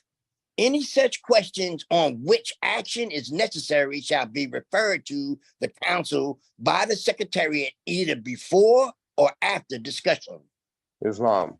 So you see, it says here, Inspector General, where Moroccan state, which is not a member state of the council, in accordance with Article 35, Paragraph 2, and make recommendations with regard to any question. Where is it at? Or dependent. There it is. States Or concerned, yeah. Who are the dependent states concerned? The state of Georgia, the state of California, the state of whatever. Yeah. They're trying to colony state. All right. That's why you see, first of all, you see states here spelled with the lowercase s. And you'll see the organic states spelled with the uppercase s. So the dependent states, wherever you see dependent states, we're talking about the state of whatever. Their corporate state, their charter colony states. There's several charter colony states, which is 50 of them plus Islam. Continue, brother. Section 3. The Wazir Regional Council may call the attention of the Security Council of Defense to situations that are likely to endanger regional or international peace and security. The powers of the Wazir Regional Council set forth in this article shall not limit the general scope of Article 10. Article 12. While the Wazir Regional Council is exercising in respect of any dispute or situation the functions assigned to it in the present convention, the Secretariat or the Security Council of Defense shall accept any recommendations regarding that dispute or situation. The Inspector General of the Executive Director, with the consent of the Wazir Regional Council, shall notify the Security Council of Defense at each session of any matters related to the maintenance of regional or international peace and security, which are being dealt with the Security Council or Defense, and shall similarly notify the Inspector General or the Secretariat if the Wazir Regional Council is not in session. Immediately, if the Security Council of Defense cease to deal with such matters. What you're looking at here is organization, standardized operating procedures, right? Order, law and order. All right. This is what Moors aren't used to, and many of our Moors don't want to be a part of it based on those principles, which is a shame and it's too bad. But luckily, we don't need everybody. All we need are competent Moors. That's such right. as on this line and others. Those who have the ears, the eyes to see and the ears to hear belong. See, many are called, few are chosen. Many are called, The few are chosen. Continue, brother. Article 13. The Wazir Regional Council shall initiate studies and make recommendations for the purpose of 1, promoting regional and international corporations in the political field and encouraging the progressive development of international law and its codification. Promoting the Charter of the United Nations and its resolution as a rule of customary international law.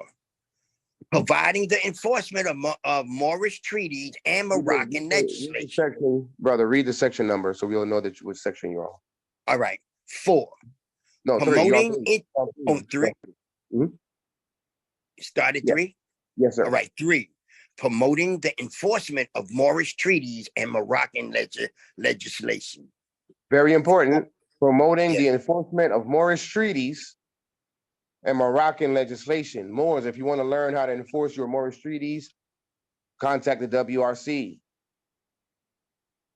Knowledge is free at the WRC. Continue, brother. Section 4. Section 4. Promoting international cooperation in the economic, social, cultural, educational, and health fields, and assisting in the realization of human rights and fundamental freedoms for all without distinction as to race, nationality, gender, sex, language, or religion. Fundamental 2. freedom for all without distinction as to race, nationality, gender, sex, language, or religion. That doesn't sound like a dictatorship, do it? That doesn't sound like slavery, do it? We're clearing this up.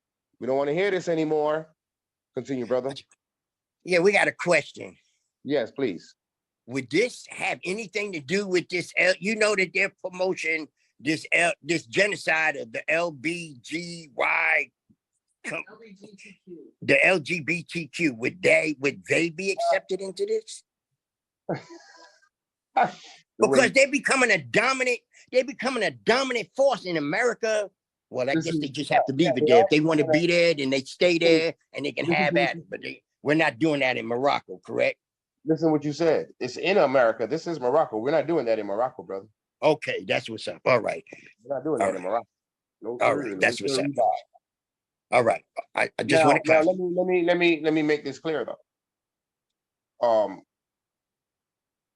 Everyone has the right to self-determination. Right. And we got to understand that there is a difference between homosexuality and transgenderism, especially as it's being promoted to children. Those aren't the same things. A man or a female who partakes in homosexuality because they are gay or lesbian, that's one thing. But when you start nip and tucking and changing genders, that's where we draw the line, especially as it relates to children. And as you know, in the American jurisdiction, there's a push with the transgenderism thing as it relates to children. Also, what we will not appreciate is men who have transgendered themselves, and now they may have access to bathrooms where little girls and women are at, that and participating in female sports. All that ends with the WRC. All right. Continue, brother. All right. Article 14. Subject to the provisions of Article 12, the Wazir Regional Council may recommend. Skipping past section 2. Oh, I'm sorry. Section 2. The further responsibility, functions, and powers of the Wazir Regional Council with respect to matters mentioned in paragraph 1B above are set forth in chapters 9, 10, and 11. That's fine. Continue. Article 14. Subject to the provisions of Article 12, the Wazir Regional Council may recommend measures for the peaceful adjustment of any situation, regardless of origin, which it deems likely to impair the general welfare or friendly relations among the Moroccan states, or between dependent American states and the Moroccan state, including situations resulting from a violation of the provisions of the present convention setting forth the purposes and principles of the present convention as correlative with the provisions set forth in Moroccan bilateral and multilateral treaties, conventions, and arrangements throughout the Moorish Empire. The Charter of the United Nations shall act as a guide principle in the accomplishment of these peaceful settlements. Islam. So when it talks about as correlative with the provisions set forth in Moroccan bilateral and multilateral treaties. So what is the bilateral treaty that's being referred to here? The Treaty of Peace and Friendship is bilateral between two states. What states? Morocco and the United States of America. Right? That's what makes it bilateral, two parties.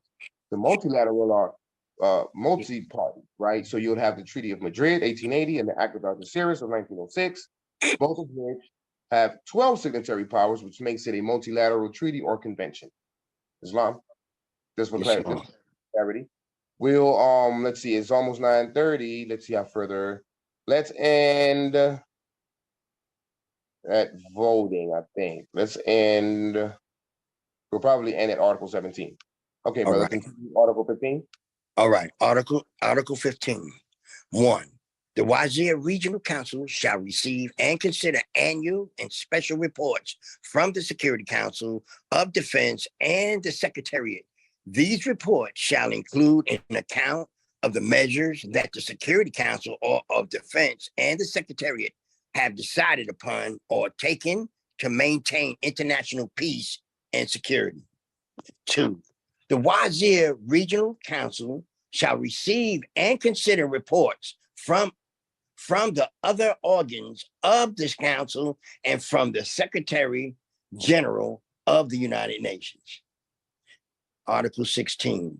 The Wazir Regional Council shall perform such functions with the respect to the regional or international trusteeship system as are assigned to it under chapter, list at 12 and 13, Correct. Including the approval of the trusteeship agreements for areas not designed as strategic. Islam. Islam. We'll end at Article 17. All right. Article 17, 1. The Wazir Regional Council shall consider and approve the budget of the council and its organs. 2.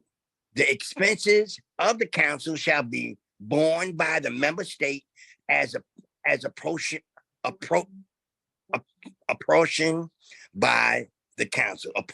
the council. 3. The Wazir Regional Council shall consider and approve any financial and budgetary arrangements with specialized agencies referred to in Article 57 and shall examine the administrative budgets of such specialized agencies with a view to make recommendations to the agencies concerned. 4. The Moorish Treasury shall assist with all financial budgetary arrangements. That's a typo. It should say with all financial budgetary arrangements. All right. The Moorish Treasury shall assist with all financial budgetary arrangements. 5. The Moorish Treasury shall be an organ of the Secretariat. All right. I seen something important here. I think we should finish here. I'm sorry.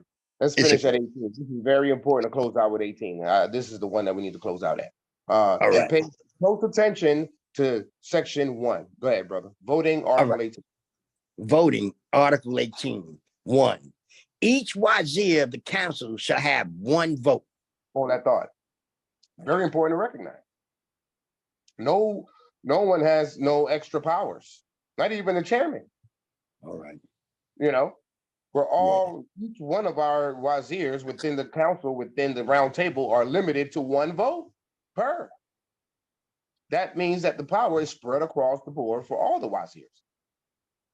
There was a concern about me as the chairman having too much power.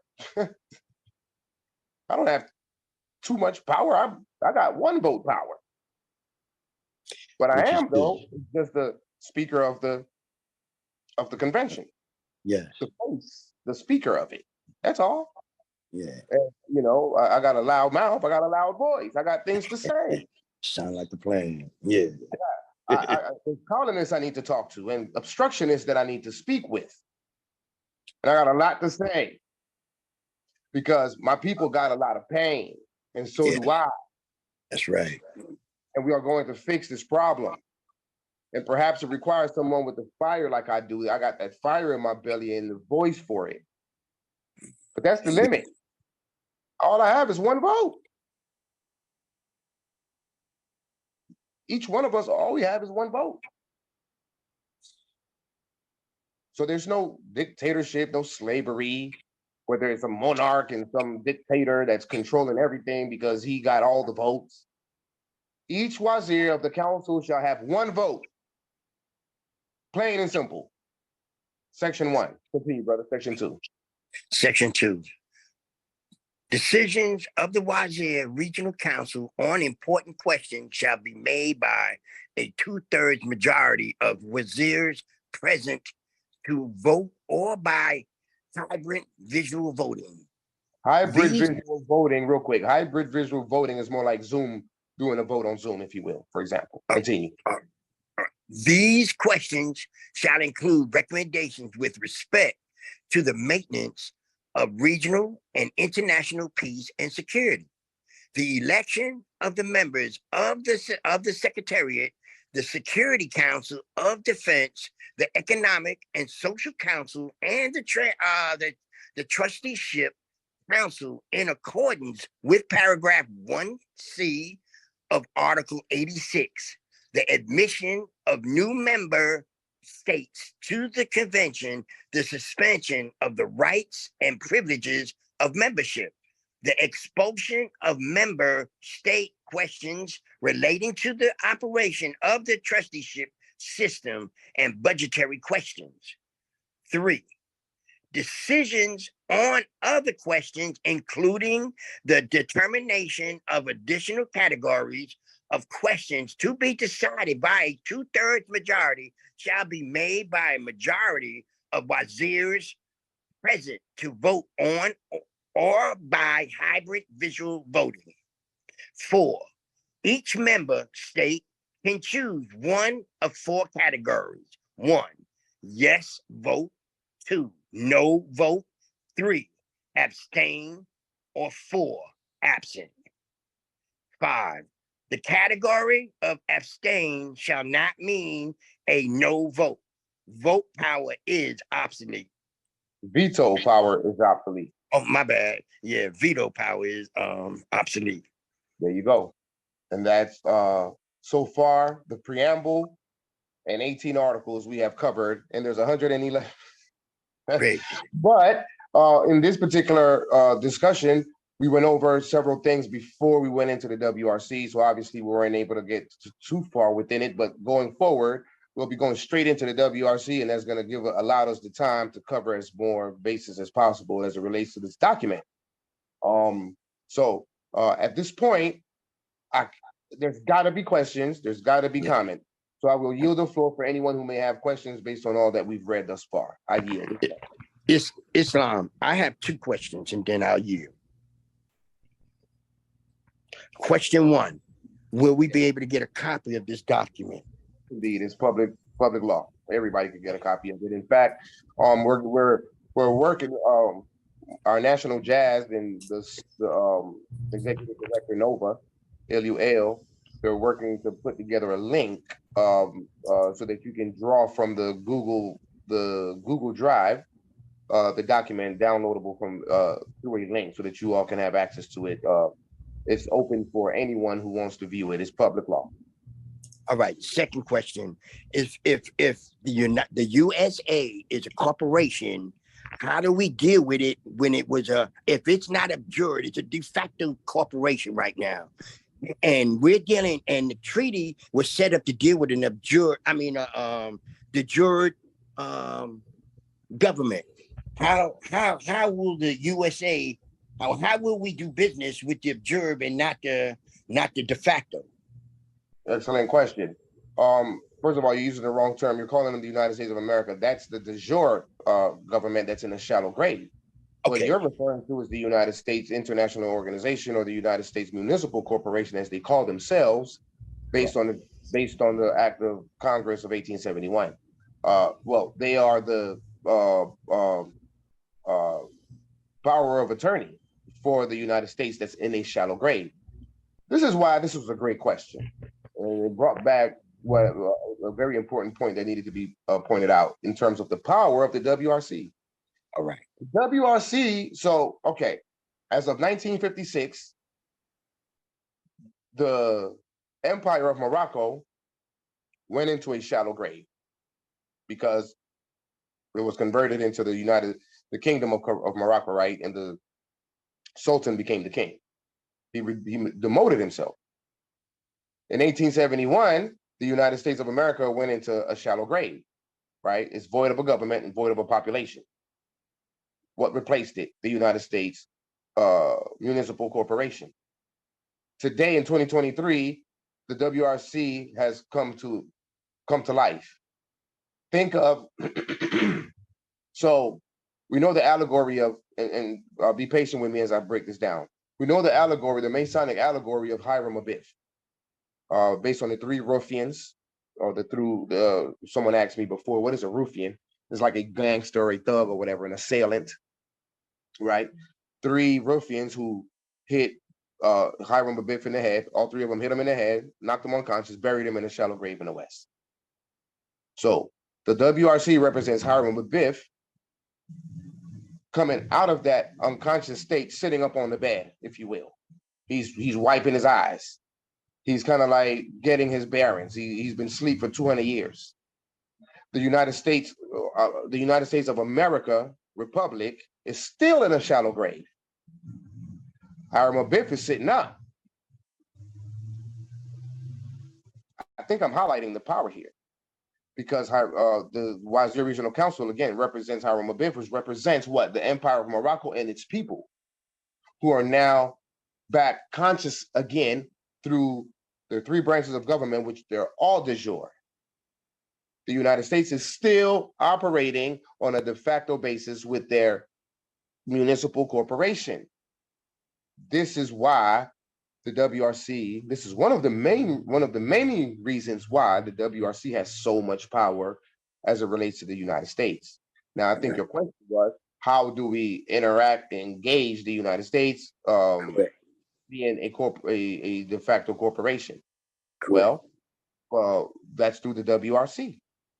So the relations are supposed to be based in the Treaty of Peace and Friendship, which would be the United States of America Republic, the de jure government, but it's no longer in existence. So now we have to go through who? Their attorney, their power of attorney, which is the United States, which by default, right, automatically, the obligations of the treaty fall in the hands or the laps of the United States Municipal Corporation. And that's how we're going to continue to deal with them, because those treaty provisions are still they're still obligated to those. Right. Yes. And so that's how we will continue to, from de jure to de facto. The de jure Moroccan states will deal with the de facto United States and its several de facto corporate, or should I say, chartered colonies, dependency states. Does that answer your question? Yes. Yes, ma'am. Can I get a quick statement in? Brother Noble Akil, could you check the chat message, please? I sent a message to you directly. All right, I will. I'll check the message. Mm-hmm. Let me go there. Islam, any other questions? Comments? Islam, brother Abdul. This is brother Rashid Bey. What's up, brother? I know your voice when I hear it, good brother. Greetings. Another, just to kind of elaborate on what the brother was just stating about, you know, the misunderstanding that we got to really clear up that perception, you know, course correct. The United States has always been a corporation from its establishment. You know, it has never really changed what it's been, you know, just because it was giving a charter that it can organize itself based upon a three-tier, you know, branch of governmental system, but it's to govern themselves. Our issue is that we have failed to meet that obligation, and the symbology is actually on the back of the $1 Federal Reserve note, where it has the two seals, but it only could be activated if what they say, the your ears is in the proper status, or the, you know, what they say, the states collectively to what they say fulfill that agreement. So United States has always been a service provider, a corporation. So that got to be, you know, definitely understood, you know, how we're, you know, been taught or how we've been viewing them. I yield. Excellent point. I'm glad you mentioned that, because even as the United States of America Republic, they were a corporation owned by who? Benjamin Franklin. Well, no, the Sultan. Oh, yes, charter. The United States of America Republic is a corporation owned by Morocco. They are here to do business and commerce in exchange for paying taxes. So what did he say here? He said it twice in two sections. This is Roosevelt. I didn't mean to click on that. Let me scroll up. So it says, the government of the United States of America, having no political interest in Morocco and no desire to propose, having animated it to animate. Somebody please. That's horrible. To take part in this conference, other than to secure for all peoples the widest equality of trade and privilege with Morocco. Okay, so they're seeking trade and privilege. What else did he say? Let's go further down. Where does it say? And whereas in giving its advent to this ratification of the United increase. Okay, here it is. As part of this act of ratification, that the Senate understands that the participation of the United States in the Algeciras Conference and in the formulation and adoption of the General Act and Protocol, which resulted therefrom, was with the sole purpose of preserving and increasing its commerce in Morocco, the protection as to life, liberty, and property of its citizens residing or traveling therein, and of aiding by its friendly offices and efforts in removing friction and controversy which seem to menace the peace between the powers signatory with the United States. So what are they seeking? They're seeking commerce, right? They're seeking property. They're seeking protections. They're seeking what else? You said it there.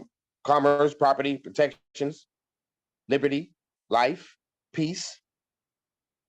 So if we're talking about commerce, which is a treaty of amity and commerce, the United States is here to partake in commercial activity on the land of Morocco. Well, if they're going to partake in commercial activities, then what's left for the empire? So what were you supposed to do? So were you supposed to just be able to just operate here for free? No, sir. You got to pay. You got to pay to play. You got to pay to play. That's why George Washington was apologizing to the Sultan for not providing him with his normal marks of affection or whatever, something like that. He said, meaning that he wasn't paying his taxes. That's why he was complaining that they don't have any commerce. You know, their soil is bountiful and their people are industrious. They're here to do commerce, and in exchange for the commercial activity, in exchange for life, property, security, peace, they're supposed to pay taxes. So the United States of America and the United States Corporation, they are our assets, and we're supposed to manage it as fund managers or asset managers, CEOs, COOs, that's what I was saying earlier, CTOs, CFOs. It belongs to us.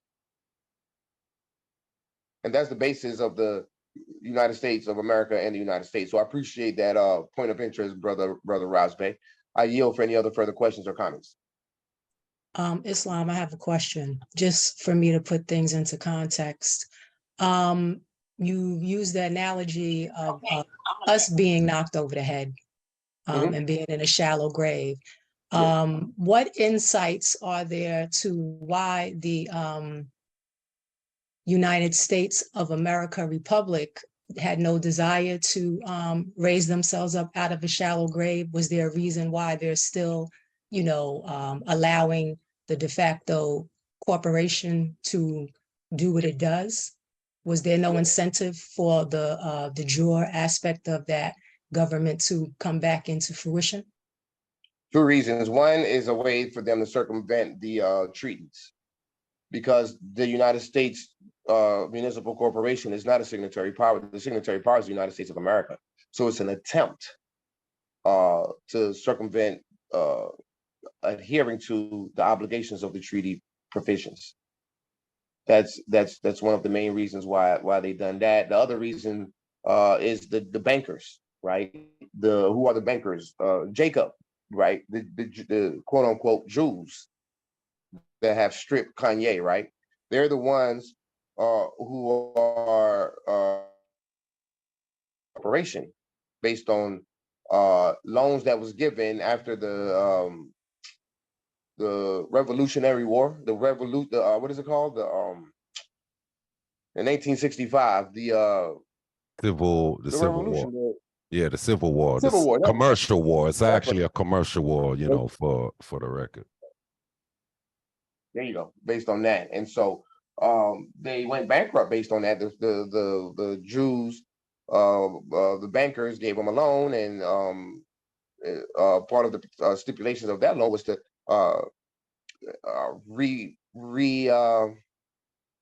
reform the government of the United States into the United States Municipal Corporation, turn it into a corporation, and bring all the all its nationals and all its citizens, make them corporations.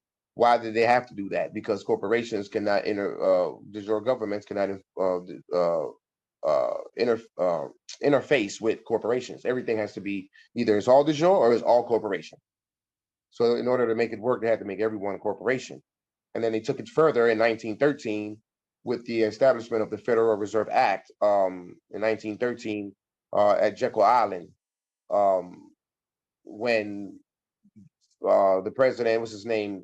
Woodrow Wilson, 1910, Jekyll Island. Woodson, Jekyll Island, yep. The Senator Aldridge and Rockefeller and Rothschilds and all of these people came together in Jekyll Island in Georgia to create or enact the Federal Reserve, which now became the Federal Reserve Bank. It basically supersedes the Treasury of the United States, and that's where that's the power that that's from which they're drawing their power from. That's the interference right there. The Federal Reserve, they're the ones who's going to hold us back, or should I say, force the United States to go forward or continue with this fight. If it's not for them, they would acquiesce a long time ago. The Jews are saying, the bankers are saying, nope, we must take it to the max. But there's no, I mean, it is what it is. They're going to lose regardless whether we do it now or we do it later. So I think they're trying to really test our competency. But I hope that I answered your question. I went all over the place. Did I answer your question? Absolutely. Yes. Thank you. You're welcome. Somebody else had something I heard. Islam, mic check. Can you hear me? I could hear you clearly. Okay. There was a section you were reading earlier. I believe it was chapter 3, article 5, that dealt with the recommendations for suspension. And I was, kind of off to the side listening in, so I may have missed it. But from what I did hear, I didn't hear any grounds for which recommendations would be considered lawful. So I think it may be best to prevent any potential misuse to specify the grounds on which, recommendations for suspension is acceptable. Great point of interest. We'll keep that in mind. Duly noted. Acceptance. What was acceptance? Voting. Okay, it should be further down. Was an article. Okay, membership, Article 2, or should I say Chapter 2? The original members of the convention shall be the Moroccan states, which, oh, what happened here? Blocking me out. Okay. Which, having participated in the Wazir Regional Conference in the state of AMPAG in Morocco, signed the prayer. Okay, so Article 4. Okay, remember, okay, you said Article 5 right here? Islam, correct. Yeah, a member state of the convention may be suspended from the exercise of the rights and privileges of membership by the Wazir Regional Council upon the recommendation of the office of the Secretariat or the Inspector General with the subsequent 2/3 vote of the council. The exercise of these rights and privileges may be restored by the council. Okay, and what was your point, good brother? Islam. It was regarding the grounds on which that recommendation essentially is acceptable to be made. Because as is my interpretation of it as it is now is that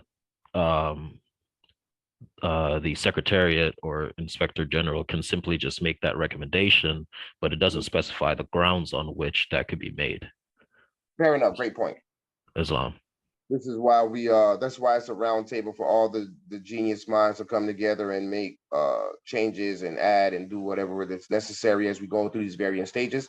That will be noted and discussed, studied, and incorporated if it's not already somewhere in the document. But if it's in the document, it should be somewhere in this section here. So that's an excellent point of interest that we need to look into. It's not a perfect document, but it's a start. Okay, and as we go forward, this is why we need all these other wazirs to come online to perfect things and change things and make things better. Okay, this is the ground. This is the ground floor, the foundation.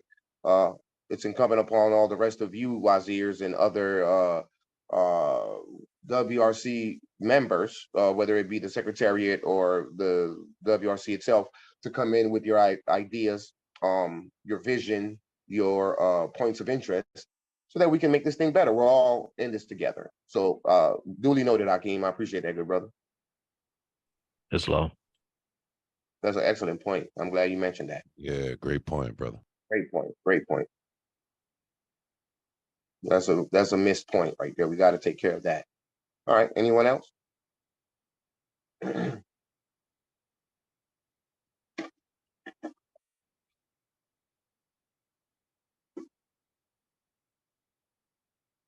was a great point. And so it's not perfect. It's not perfect, but it's a start, a strong start, a hell of a chess move.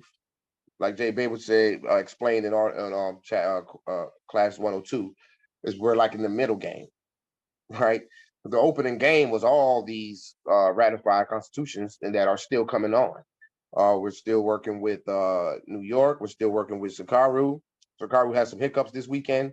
They were supposed to establish it this weekend or do their public inauguration this weekend. They had some hiccups, but no worries. They're on the path.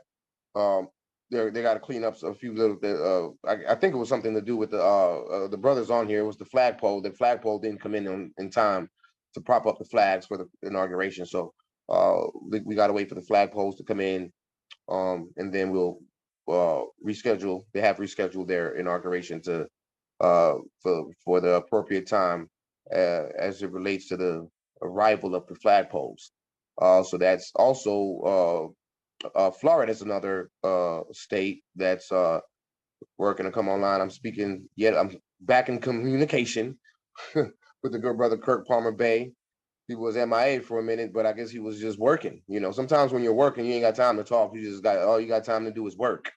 Right. Same thing with New York. I don't hear from them a lot, but when I do hear from them, I hear from them, and they're always showing up to the calls. You know, they're just busy doing what they got to do, right? Enacting their constitution, doing what they got to do. So we've got three potential states, also California, and there's just more. Spoke to the Clubhouse, spoke to this brother from Minnesota. Not sure how that's going to work, but the point is that the word is out. Moors are seeing the picture clearly. The energy is changing. The tide is changing. We're starting to see the value in Moroccan statehood and international law. And once the WRC really starts getting into motion, people will really start to see the value in it. By the way, Morris, I'm going to request that you all come here. Our YouTube channel is called Wazir Regional Council, just as simple as that. Currently, we have 39 subscribers and 3 videos, right? So the 3 videos is the non-recognition of Unami Buffalo Nation, the proclamation read to the President of the United States, and the public inauguration, right? So it's 3 videos. We would like for you to subscribe to the channel and then also share these videos on your respective social media accounts. Let's see something here. Let's see. Okay, let's go down here. Okay, these are the people that have subscribed. So let me show you real quick. So this is the where is it? Where did it go? There it is. So this was the proclamation to Joseph Biden, right? That I read off in one of those in the proclamation video. 6 pages. Greetings to the Empire of Morocco and to the United States of America, right? Look at what it says towards the end.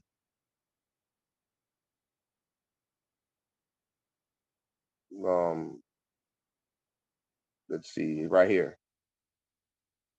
Okay, lastly, may the journalists of the world take notice and cover the competent rise of the Moors, because it's time for the United States to prove to the native Moors and to the rest of the world that democracy and the respect for sovereign independence has meaning and not just some empty words. This is how we ended this document, speaking to the United States.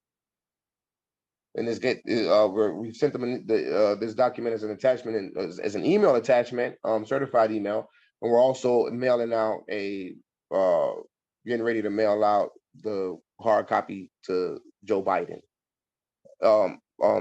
etc. Not just Joe Biden, even the president, even the governor of Georgia, right? The Secretary of State, the Attorney General of the United States, etc. So we'll be promulgating this document and putting the United States on notice that the WRC is now in full effect and with full force. I yield. Any further questions before we close out? It's 10 o'clock. Islam, brother. Actually, I got 2 questions actually.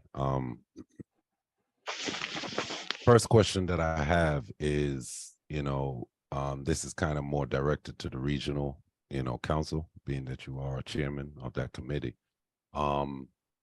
Is there any provisions or is there anything spoke about of those matrilineals or patrilineals that are, not having the body to create their state, but are looking to, receive the information or, some way, exchange either for educational purposes, almost like an interim basis for exchange, just for the public's, recognition, and so the public can clearly understand. Is there any provisions that's being set up or protections that's being set up for, those type of matrilineals or patrilineals? When you say those types of patrilineals or matrilineals, clarify that. What do you mean by that? I would say that they have the pedigree, but because the states are not actually online, so they don't have that state, what they say, ability to get that diplomatic immunity. But however, are looking, in the direction of the regional for at least recognition or something to extend a hand until their states are, collectively online, as we're all striving to do. That's the first question. I think you're referring to Section M. Trust territory means any territory under the limited jurisdiction of the United States or under the trustee council of the present convention until a Moorish constitution has been ratified, deposited, and promulgated in accordance with international law and the preemptory norms of uti possidetis juris. I Correct. explained that earlier, that we have authority over excuse me, non-self-governing territories who have yet to establish their states in those areas and reclaim those territories. We have jurisdiction over that area for further protections, and to a certain degree, not to the fullest extent, because they are Gotcha. still subjects, but they do still have the right to petition consular court for their remedies and their grievances. Does that answer your question? Yes, that does. It's just, something that needing to know as we're all doing erudition in our collective states, that others that may reach out, that, there is an awareness or provision for these brothers and sisters or these matrilineals and patrilineals. Islam. For, recognition under, the consulate. Thank you for that. Second question, and this is based off of 101, 102. And just to protect everything that is being enacted and projected onto the public, these applications as YouTube and Facebook or whatever, they have their so-called backdoor, or I wouldn't even say backdoor, but they have their applications to where things could be monetized. I just want to know if any of the brothers and councils or the regional have thought about another platform, just to keep the integrity, intact, as far as placing this information on sites that are not, what they say, have the application to be monetized, just to keep the integrity of, the states and the regional councils. Well, that would be the creation of our own website. So the Wisely Regional Council will have its own website. Currently, we're operating off of social media, which we will continue to operate off social media. But ultimately, the goal is to have our own website that's robust, similar to what the United Nations website is like, right? Where you can, and that will be the one-stop shop for all matters, international law and statehood, Moroccan statehood, dealing with international law and Moroccan statehood. From that platform, you'll be able to download all the all the information that you need to establish your state, further erudition in matters of international law and statehood, et cetera, et cetera, et cetera. To include making contact with specific departments that will be directly associated in assisting you with the establishment of your state.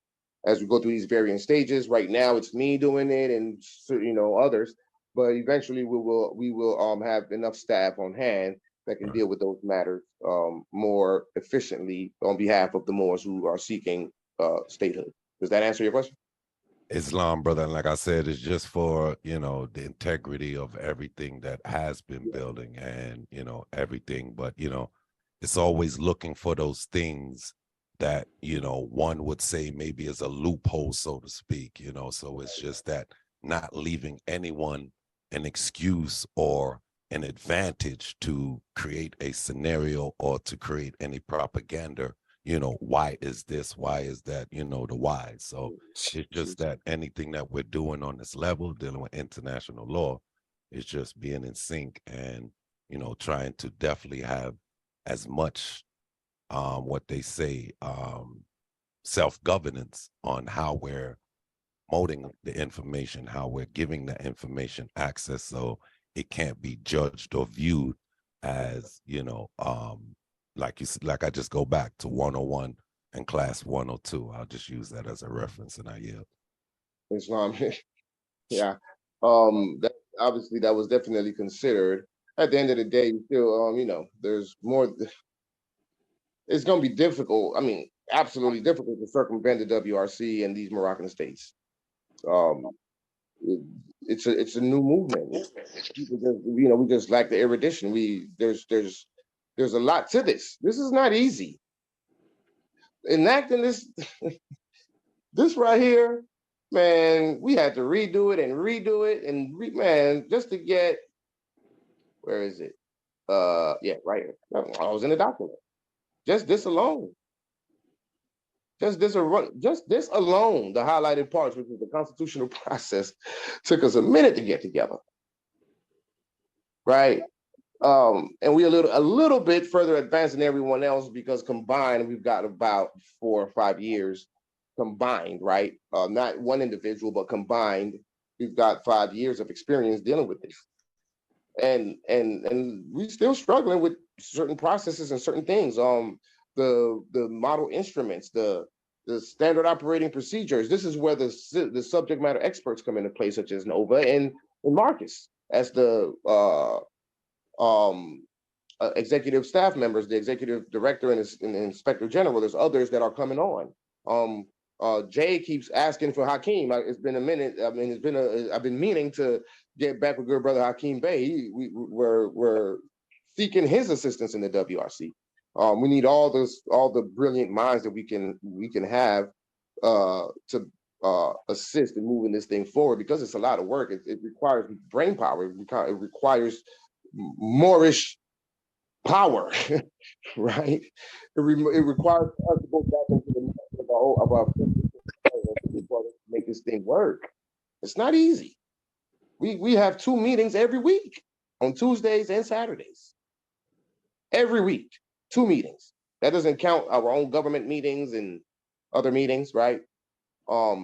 So good luck with that, man. You guys, I mean, anyone who's trying to circumvent this whole thing is they're just gonna find themselves at a cul-de-sac, right? A brick wall, and they're gonna the only thing that they're gonna really be able to do is to come right back to the WRC for the answers to the test, right? So your point is duly noted, and I understand what you're speaking of when you're referring to study session 101 and 102, and that's what he was saying. Good luck with that. It's gonna be a tough one because Moore's haven't studied. They're just coming across this information and already looking to circumvent the whole thing. You know, like, come on, man.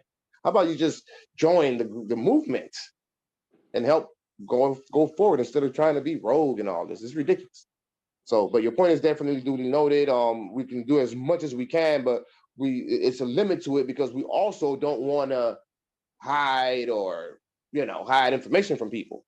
This is public law. This is Moroccan law. Is public law. It's public for everybody, And so that's there lies the statement, the famous statement: we're stuck between a rock and a hard place, because we do have to protect it, but at the same time, we also have to promote it. So what do? We got to choose one or the other. So we decided to go forward with sharing it on a public platform, hoping that Moors will do the right thing by the WRC. And being as though that is divinely prepared, we believe and trust that the ancestors will safeguard this movement. And that's how we would have to operate, in faith and trust for the ancestors that things will be kept in its proper perspective, without any corruption to take place surrounding this movement and the documents that would be shared. Islam. Islam. Israel. Islam, brother. Yes, indeed. The document that you read earlier, you say you would send to Joe Biden? Yes. You mentioned the word native when you spoke of the Moors. Native Moors. Should there be indigenous? It could be indigenous. It could be indigenous. Why do we use the term native Moors? Let's see. It's not up here. I think I closed it out. So in the protectorate, that's what they refer to us as. In the protectorate discussion between France and the United States, we were recognized or spoke of as native Moors in Morocco. And that's the reason why. We are native to the land. So indigenous, native, autochthonous, semantics, but specifically the mirror image, what they have said, we use terms such as native Moors because that's how they refer to us. It was as native Moors. Okay. Yeah, I had to understand a native is from somewhere else implanted in a territory. Let's verify that. Let's make sure. Let's see what a native is, and we can always adjust and course correct based on that. But I hear what you're saying. I knew that's where you was going with it. Let's see what native. Let's identify what native really means, right? Let's see what it says. Just Google the term native, right, and see what it says. Native deodorant. What? There's a deodorant called native? Interesting. All right, let's see what it says. And then we can course correct based on that. So it says inborn and innate native talents of a native New Yorker belonging to a particular place by birth, belonging to or associated with one by birth. Grown, produced, or originating in a particular place or in the vicinity, living or growing naturally in a particular region, indigenous, right? Constituting the original substance or source. Constituting the original substance or source. Found in nature, especially in an unadulterated form, right? One born or reared in a particular place, an original or indigenous inhabitant. See? Okay. So it's all the same. Indigenous, native, original, belonging to, associated by birth, belonging to a particular place. So one way is an adjective, the other form is a noun, right? And either way, it's telling you that you're indigenous if you're native. Does that ease your spirit? Yes, indeed. Islam. It does mine as well, now that you mentioned that, yeah, because I've heard the statement. And this is why we got to always look up the words and look into the words, because we hear things, but did we go back and do the research, right? So when you mentioned that, I know what you were saying, and I've heard it before. So I said, you know what? While we're on this call, let's just look it up and see what it said. Bingo, right there, an original or indigenous inhabitant. Mm-hmm. Thanks for that question, brother. Excellent question. Yes, indeed. Islam. It caused us to do a little further research to identify what's really what, right? And a native is a original or indigenous inhabitant, as we are, to Morocco. All right, well, we got time for one more question or concern before we close out. Anyone else?